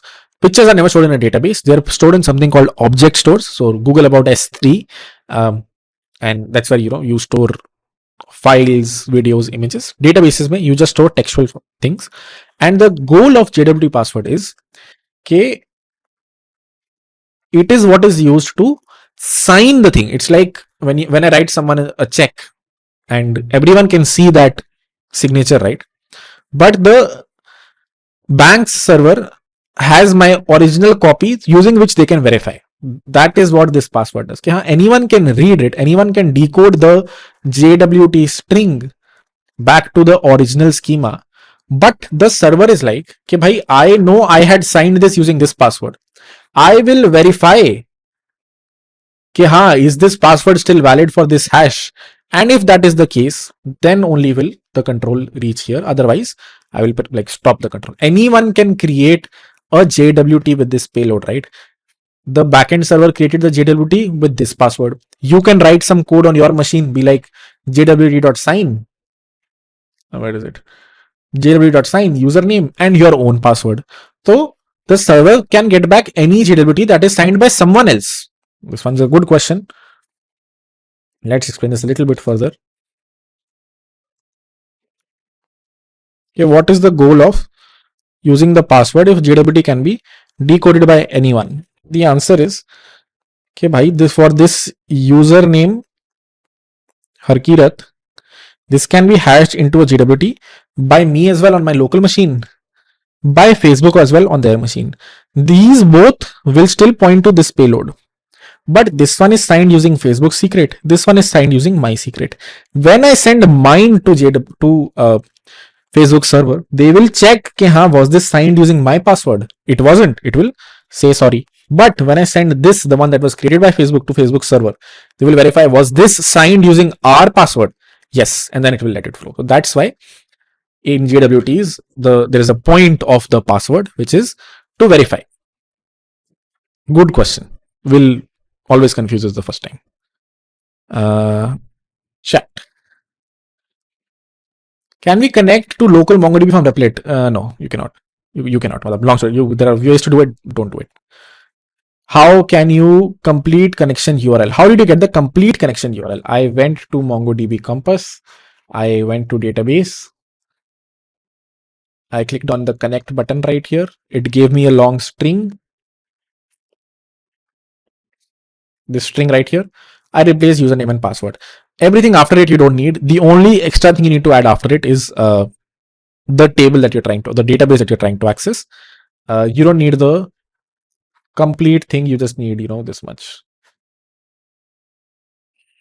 This much is good enough. The app will still work. Why are we making response as await? As we already know, fetch is an async function. Okay, I answered why, response.json needs to be awaited as well. MongoDB servers got breached yesterday. Reliable? God knows, yeah, this keeps on happening. Every time I log in, a new token is created, or is it because I'm restarting my server? Both. JWT. Where is that function? JWT.sign always generates a new token. That's fine. It's not supposed. It does not follow the constraint for a given input. It will give the same output. It will give you random outputs. The reason for that is it has this IAT extra field that's added that I was showing here, which I think is some issuance time, the time at which this token was issued, the Unix timestamp of that. I think that is that, or expiry, one of these two. Most probably the issuance time. So for that reason, the payload is always different, which is why the thing that is created is always different. Yesterday's notes. Let's see that. Indra Kant has notes from yesterday. Oh, great. Beautiful. Time for a retweet. All right. Is it that these concepts are beginner friendly? That's why you're hurrying to finish them and focus more on advanced concepts that most of the tutorials don't cover? Or do we naturally skip stuff and leave everything for us to learn and stay overwhelmed throughout the class, wondering what is happening? Yeah, this is very slow if I'm being honest, but if this is the first time you're coding, I can get why this can be fast. That said, the goal, at least at the moment, is to, can you create a production worthy application as soon as possible? Can you create a backend as soon as possible? If that means skipping, rather than the find one, there is another function here called delete. It is fine. Although I will cover a lot of these in an offline video, but at the same time, little bit of ChatGPT if you use, your life should be fine. But again, we will take feedbacks, and if this feels like really fast, we will figure out other ways. Okay. What is the plan for next 2 weeks? What are we going to learn? Oh, Docker will be a while. Next 2 weeks will probably be front end, and then connecting front end and back end DOM. Maybe an intro to React. I'm not sure yet. Most probably not. Felt a little tear to today's class. Will we be needing some more offline classes? Sure. As always, there will be offline classes covering all of these things in the coming week. Why are videos needed to be encrypted? Oh, that's just for piracy control, I guess.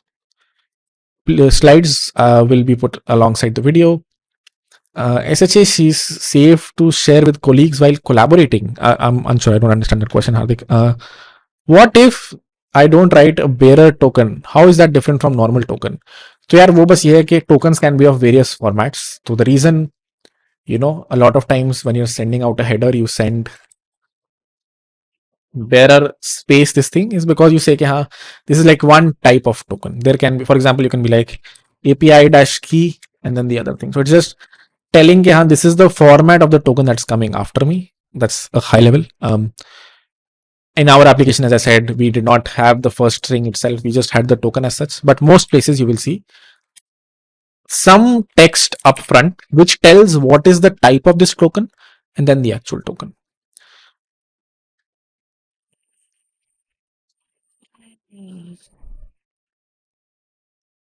What how would you create multiple backends? Well, you would have multiple processes listening on different ports. For example, if I copy this code base, if I go to Visual Studio Code on my machine, I have an index.js file. I'm going to paste it here. I will create another file here called index2.js. I will paste the same code here. I will make sure it's listening on 3001. Then I can start node index.js in one terminal, node index2.js in other terminal. I have two backends running. What is DynamoDB serverless application? We will get to serverless. We will not get to DynamoDB, but it's basically what's called a serverless database, which means it grows automatically. It charges you per writes and reads versus how or normal databases charge you. For example, on MongoDB, you first say if you go to mongodb.com, this is a free server, but if I'm creating one, you specify its size. Yeah, it will be this much. So you're always paying a fixed cost. Versus in DynamoDB, you say, bro, I don't know how much load I will get. It's a serverless application, which doesn't mean it doesn't have a server. It just means that all that complexity has been given to AWS. You will only be charged for reads and writes. Why do we need databases? Why don't we store data in notepads? Interview question, I got asked this.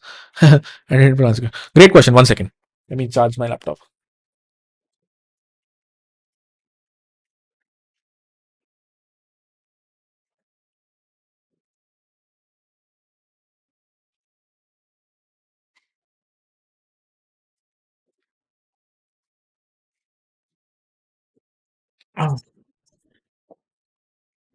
That is a great question. In fact, if you might remember, last week's one of the assignments was uh, we don't need a database. Store everything in a file, which is like a notepad, right? If you go to last week's Node.js assignment, there was one called uh, to do server.js. And here, if you looked at the hard to do, it was try to save responses in files so that even if you exit the app, you can run it again. Data remains there. Similar to databases. So यहाँ पे I said, without using a database, store data in a file. What is the problem there? I will give you 10 reasons for this. Okay, what is the problem? But high level, problem number, let's see, one, you don't have a standard way to store data. You can decide your own format. I will write it in JSON or some other format. Two, hard to distribute. Most servers are present various places. You'll have like 10, even if you have a single MongoDB server per se or database, it will be the data will be replicated in 5 different places so that if one server goes down, you have it in a different place. So files are very hard to distribute. You'll have to rewrite all of that protocol logic that MongoDB has written. Three, I mean, it's hard to say on the top of my these two are enough essay, but DBs are optimized for reads and writes. DBs have logic for indexing to make some queries faster. The databases as were introduced because people realized that storing in files is dumb. So they do 10 different things that storing in a file won't do, which is why you don't want to store in a notepad. Good interview question. Provide the gist of the code you have just written. Sure. This one right here.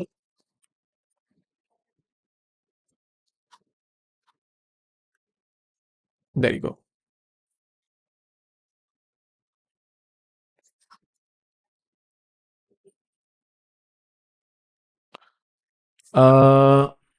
Okay. A few questions together by Ram. Let's see. Let me paste these so you guys can read along as well. Oh. All right. Can you explain more how hashing and encryption are implemented at a code level? Great question. So there are famous algorithms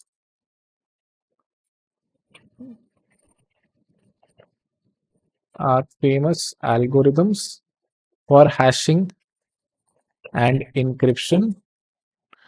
Good ones are AES 128, SHA 256, which are sort of where people have written, okay, this is how hashing is done one way, this is how encryption is done one way, decryption is done the other way. And then there are libraries in Node. For example, there is one very famous one called Crypto.js that will provide you functions that will let you use these algorithms. So you can simply do like, crypto dot input my string to encrypt dot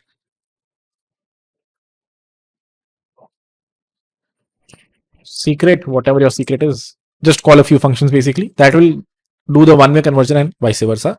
Just chat GPT it will give you some nice, functions that you can use or libraries that you can use for both encryption and decryption or even hashing.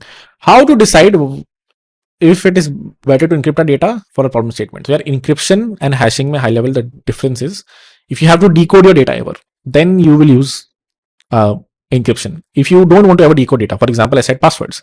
Passwords, whenever you're storing in a database, you don't want anyone can decode it. Mark Zuckerberg does not want any employee of Facebook can come and decode passwords, which is why for that you probably want to hash. For anything like videos, someone said whenever a video is uploaded to facebook.com, that is probably first encrypted before it reaches their object store, because if there is some employee of theirs who has access to the object store, they don't want them to be able to read that. Is the function to store anything in local storage provided by the browser? Yes, it is actually this function right here called local storage dot set item, where you can give like whatever token, key, and then value. This will set the item, and then you can do a get item to actually get back the value. Returns this thing. Cool. How is JWT verifying user? When, like what it compares it with while verifying the signature? Well, it just says, okay, bhai, I got back a string const equal to require JSON web token const password equal to token equal to JWT dot sign.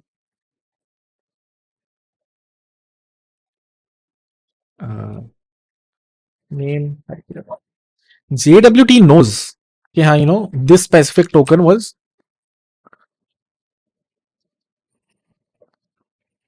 the first goal of JWT is, or this library is to create this token. When it created this token, it said, bro, this token was created slash hashed slash whatever signed using this password. Whoever has this token, they can get back this information and they can see it's like a signed JWT string. But whenever I get back this token from wherever, I can do a JWT dot verify to verify कि हाँ, was this token actually hashed by me or by someone else. If you have a checkbook, I can sign on it, my mother can sign on it, someone else can sign on it, right? If I go to the bank, which one will be accepted? Only the one that was signed by me, right? So I can get back multiple tokens from people who might have signed the same payload using their own password. I will be like, if it was signed by my password, I will let you through, else I won't. That is how verification is happening in JSON Web Tokens. Can we run MongoDB on a local server? Yes, you can. Very clear instructions. You can use Docker for it. You can go to my Docker video on YouTube where I cover exactly this, how you can run MongoDB locally using Docker. Is Mongoose just like an ORM for NoSQL database? Sort of. It's what's called an ODM, which God knows what the difference is. But yeah, you can say it's an ORM for a database.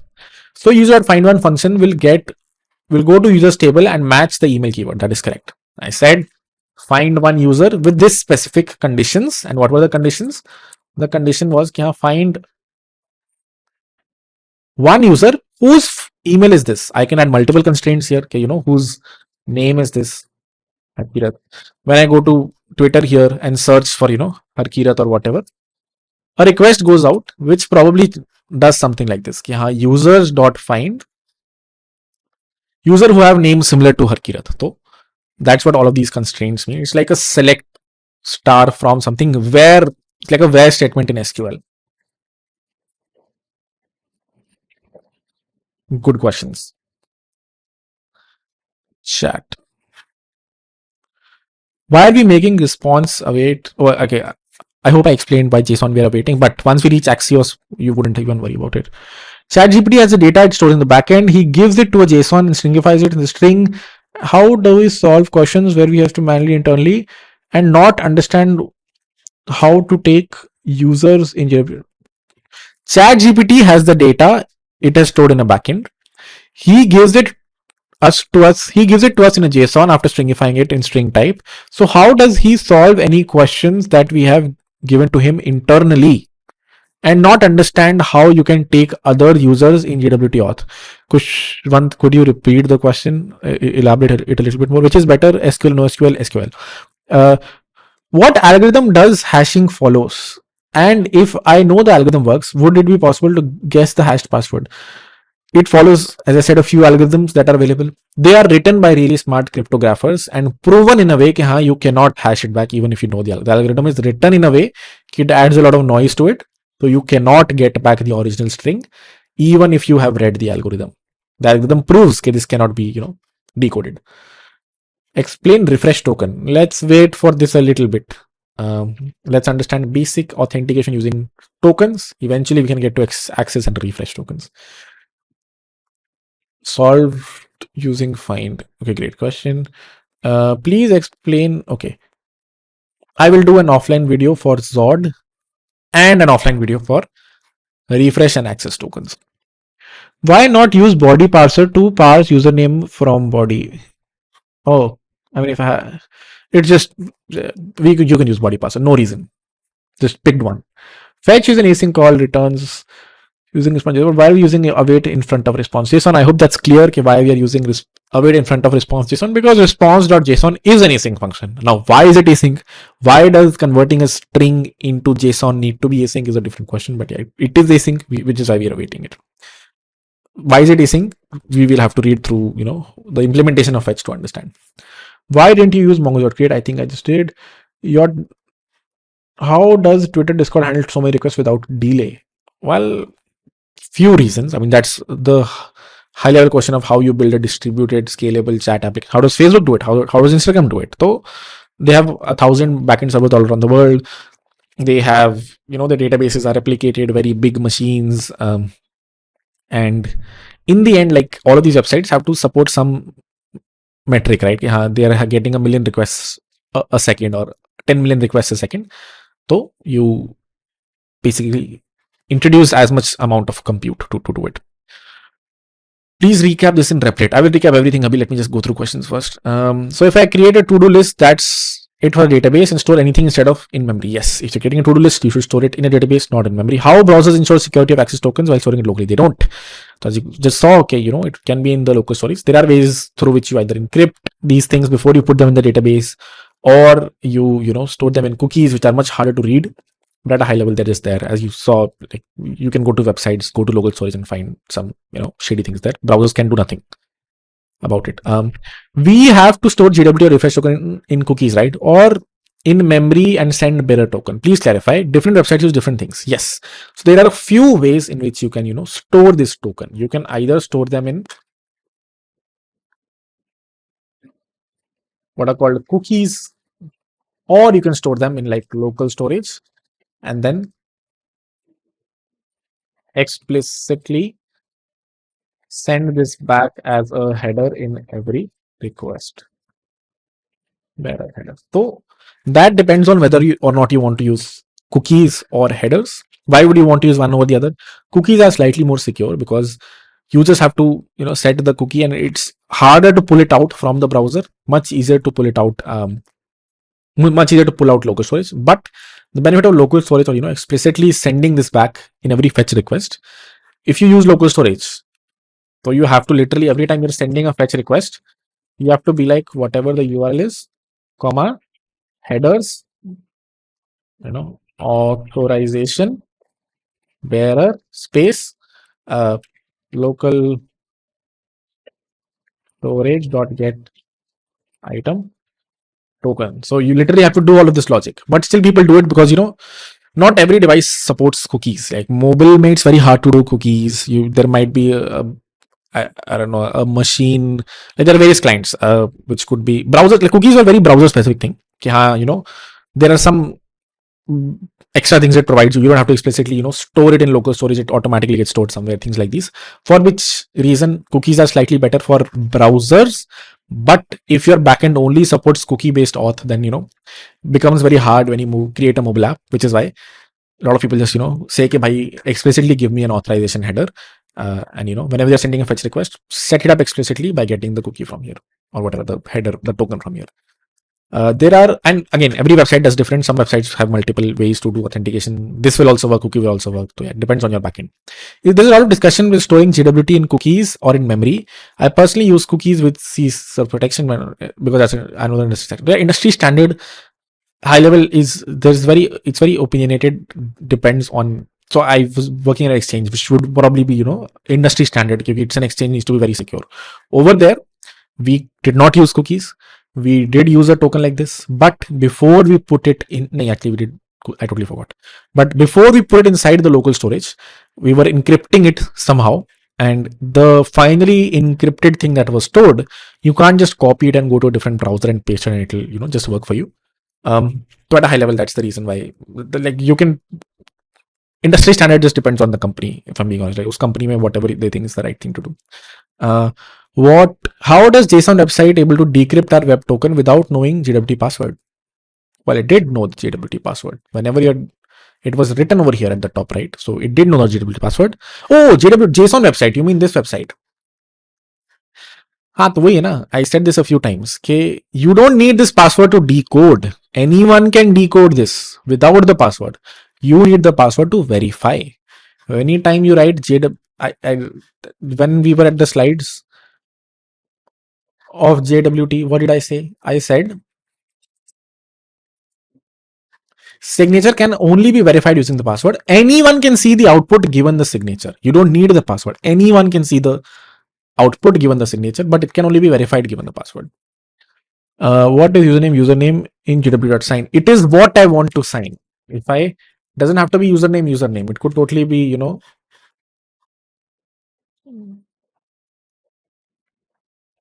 jw, jwt.sign name Harkiran.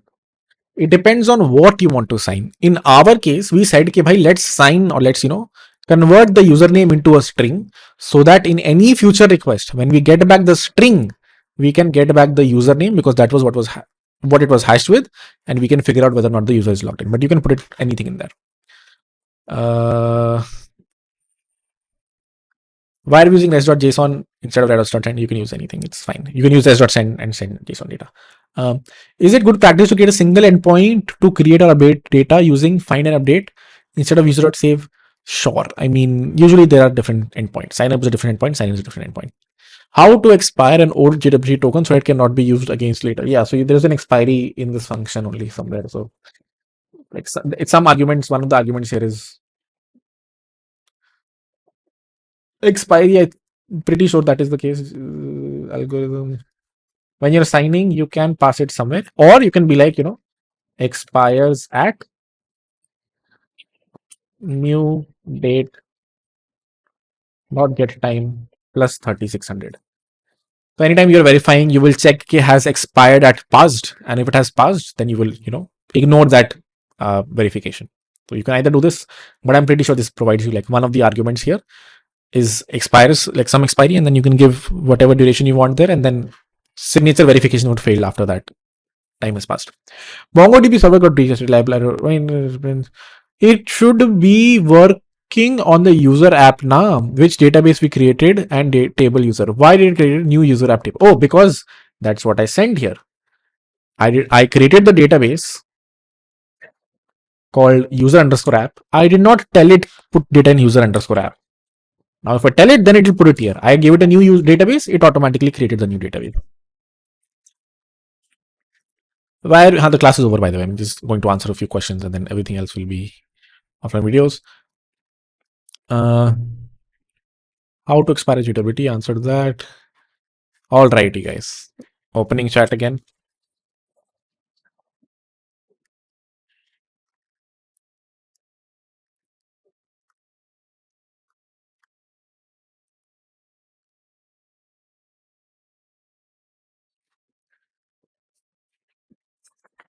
I'm trying to call the ChatGPT API with Postman even with bearer token. I copied using curl. I got some client challenge change that. Why? Because they're smart. A company like ChatGPT knows okay, developers like you do things like these. So it might be adding some extra things on top. It might be creating some one-time token whenever it's sending out the request. So when you copy and put it in Postman, it knows you're doing something fishy. Why haven't we created schema in MongoDB? Oh, because it is schemaless, as I said. I mean, we have created something here. Okay, and this is what the schema looks like. It has a name and email and password. But MongoDB is schemaless. You don't have to describe, it has an email string or whatever. What is JWT password in the get endpoint? What is that JWT password in the get endpoint?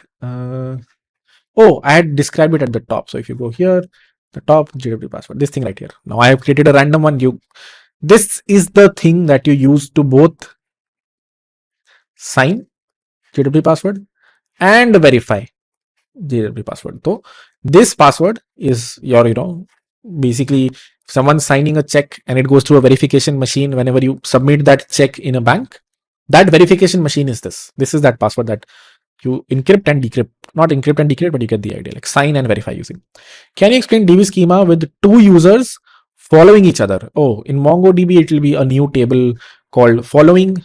And then, there'll be like user one, user two, and the time at which they followed the other person, I guess that will be the schema. Are you going to be offline videos? I will create offline videos this week on middlewares, JWT, MongoDB, at least, and more maybe. And SQL most probably. Why we schema in Mongoose if the MongoDB is no SQL? Great question. Because Mongoose library says कि we provide you some extra validations on top. If you give me this schema, I will verify that you on the client itself you are not able to put something extra there. So just one of the things that this library provides you. Is it better or more preferred to SQL over no SQL? SQL is more preferred. All right, I will create extra videos, don't you worry about it. This concept will take time to grasp. Yeah, yes, but again, now the good thing is you just have to keep going and do whatever we've done until now. We just have to repeat now. Create a lot of applications. You can now create backend applications. Next week we'll try to do a little bit of front end, and then you are at a good state to start creating production worthy scalable applications. So as you practice more, it will be a little bit helpful. Trying to call chat. Okay, I answered that. Why does NoSQL scale and SQL doesn't? Well, that's not true. Both scale. In fact, SQL scales slightly more, but at a high level, for most applications, both scale. But at a very big scale is when you'll see issues with NoSQL. If you are going to use Mongoose, which needs to define schema, why can't we use SQL directly? Well, you don't have to use Mongoose. Two, you can easily update the schema here versus in SQL, you have to do migrations on your database when you update the schema, things like these. Here, just change it here and you're good to go. And also, like this is one of the benefits of Mongoose. It lets you do slight schema validation on the client. But the thing is, this is client validation. I can still go to MongoDB database and actually, put whatever I want there. This is just before I put it in the database, I'll do validations. Does not mean you still cannot, put random data in there. You still can. When will we start real world projects? In a while is all I will say, because we're going slow here, and this is overwhelming. Then real world projects will going to be really overwhelming. JWT is not stored in the database, so is the password of the user visible in the database? JWT is not stored in the database. Password from what we have built until now, it is visible in the database. As you can see, it says password 123456. So before storing the password, you should hash it, but we will get to it in an offline video. What if we used two long-range devices the same day? How does the tokens verified? Well, you have two different tokens, both of them are valid. You are logged in two different places. A better question is, how do we make sure only one session is allowed at a time? And in this case, you have to introduce a database where you put all the sessions, and if there is already a session, you break the old session, introduce a new session, things like these. Okay, I answered that. How does JWT verification actually work with secret pass? How does so yeah, verification on JWT.verify, there's also a function called JWT.decode that will decode this token into the original object without the password. Verify, the name itself says verify, has this token been signed using this password? That is what verify does. Decode only takes token as an input, will give you still the same output, but that is for decoding. Anyone can decode. Verification requires JWT password. We use JWT password to decode token on a server, but then how did you decode your chat GPT token without JWT password? I can decode my this also without this, but I cannot verify it. That's the difference between decoding it and verifying it. What function am I calling here? Verify. If I call decode here, then there is a problem. Anyone else can, hash the same payload or create a JWT for the same payload, and I will let them through. But verify only stops the tokens that were signed using this password, which is why I do verification here. Doesn't Bitcoin mining solve hashed codes? Does it mean hash codes can be decrypted? No, they cannot. And who said Bitcoin? It doesn't do that exactly. It does do what you're saying, but there are, depending on the number of zeros in the beginning, it's slightly easier to solve that problem.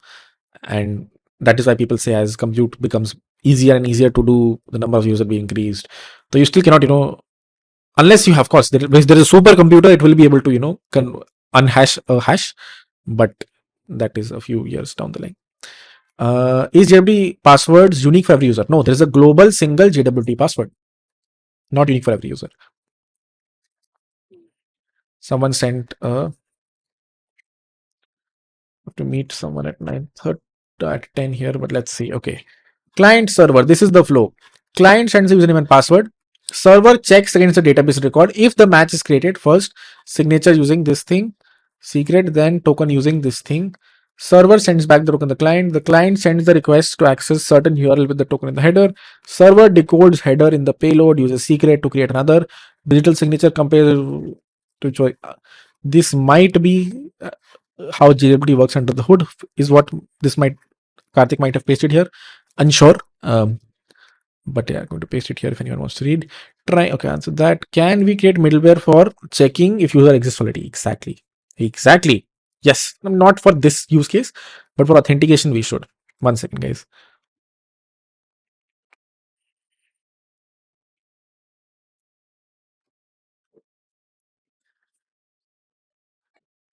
Do we have other ways to connect DB from apart from driver and ORM? Yeah, you can understand how the protocol works, create your own driver. You have libraries like Prisma that are core ORMs. Yeah, I mean, there are 10 different ways to connect to a database. Are JWT password always hard coded? Not exactly, but yeah, I mean, yeah, you could say that. Yes, for most practical purposes, yes. They are hard coded, but they are not hard coded in the code base. They actually come from some environment variables that get injected here through some secret management, which we will get to when we get to. But yeah, they're not hard coded in the data in the code base usually. When will we start? Okay, answer that. Offline videos seem better than online class, but I said videos feels sleepy. Okay, thank you. Good feedback. If Mongoose helps create a schema model, then why use MongoDB? As I said, the schema model only for client side stuff. MongoDB is still schemaless, and you can still put random data in there. That does not follow the schema. Okay, I'll create a JWT offline video. Let me take. Shiva, I've read your comment. It says explain JWT tokens in depth. Why can't tokens change from time to time if they're just being created? Likewise, privacy is maintained if the token is stolen. Also, please provide links to all the JSON in the Discord and great class. Understood everything in one go. Here, please read this class. I developed a model for fine tuning as well. Want to deploy the model in different users. But this, okay. Shiva, ping rookie, and let's get you on WhatsApp. Will we create database and image video in this course? Database with images and video in this course. At some point, I can introduce S3 if you want, but you wasn't part of the original curriculum. We can talk if need be. Is Passport.js better than JWT? So Passport.js under the hood also uses JWT if you give it that specific strategy. Is JWT vulnerable? No, everyone's using it, so it's not vulnerable. It is just if you need to implement it right, and then you're fine. Does async tasks look for other threads? I mean, is that why it runs as a multi-thread? So yeah, usually async tasks are being either awaited, which means something is happening that's happening on the kernel, which means it is happening on a different thread, and that is why it's sort of high level. Yes, you can say it's sort of multi-threaded. How does JWT require password for both encryption and verification? Only at the moment for verification. So how does JWT require password for both encryption and verification, or only at the time of verification? It requires password during creating the token and during verifying it. Does not require it during decoding it. You will have said you will use ChatGPT with JWT, but it also needs to verify password. How can we? You said we can use ChatGPT with JWT, but it also needs to verify with the password. So how can we use it? Not exactly. So the applications that we will create in the weeks to come, वहाँ पे try this. वहाँ पे go to the local storage, or try to pull the header from one user, put it in another user, and it will just work. You'll be able to steal someone else's token. ChatGPT will have 10 different checks to avoid this. But yeah. Uh, can you explain about JWT's functions and arguments? It accepts, please. Yeah, sure. So JWT at a high level, three functions it has. JWT.sign, which the first argument is what you want to sign. Second argument is the password using which you want to sign. JWT.decode, which just takes the JWT as an input, returns you back the decoded data as an output. Probably have to await it, maybe not. And then the last one is JWT.verify, which takes your JWT string and also this password that you used to actually encrypt it. These are the three functions you need to know about. What is the difference between this and this? This does the same thing that this website does. There is a reason why this website can convert this to this, because JWTs can be decoded by anyone. They can only be verified by someone who has the password. These are the three high level functions you need to know about. Cool. If authorization token is used to identify user, can you do anything to prevent it if someone else gets the token and shall request? Yeah, there are ways to do this basically. If your token gets leaked, as I said, one way to do it is the token is encrypted in a way it has some device signature of yours. So if you copy this and give it to someone else, even if they paste it in their browser, the GW, the local decoding logic will fail, and it will not work on a different device. That's one way. Other way is you can always revoke these keys. If you know someone has stolen it, there are ways to revoke keys on the backend. In that case, you have to store these tokens in a database. So high level, there are ways to do it, but in the end, it is considered as the user's fault if the user opened their laptop, kept it open, and then someone else came and stole their cookies. You can try 10 different hacks to prevent it, but if someone really wants to seal it, even on Facebook and Instagram today, there are ways to do it. Why? Okay, so that explain cookies and sessions. So, offline video. Take a screenshot. JWT uses hashing or encryption. Nothing. It is a third thing. It's what's called a digital signature. High level doesn't use either. Why user find one only use await? Why is the promise? Why is it a promise when we are only filtering? While we are getting the data and filtering, we are not saying कि भाई user dot find one, these user list isn't present in this backend. We are asking the database कि भाई from all the users you have, can you give me one that this user has? Which is why it needs to be awaited. How does forget password work using JWT? Very long question. I'll give a brief answer. Whenever someone clicks on forget password, you create a new token for them, a JWT for them. This user, जिसमें the fields are type forgot password and then these things, and this token reaches their email, and then they click on that email link through which that token reaches our backend, and then you let them change their password. All right, we use JWT password decode on a server, but how did we decode it on to answer that, right? You can decode it anywhere. I did not use the password when I did JWT.decode. I never did this only. I used the password when I did JWT.verify. This function requires the password.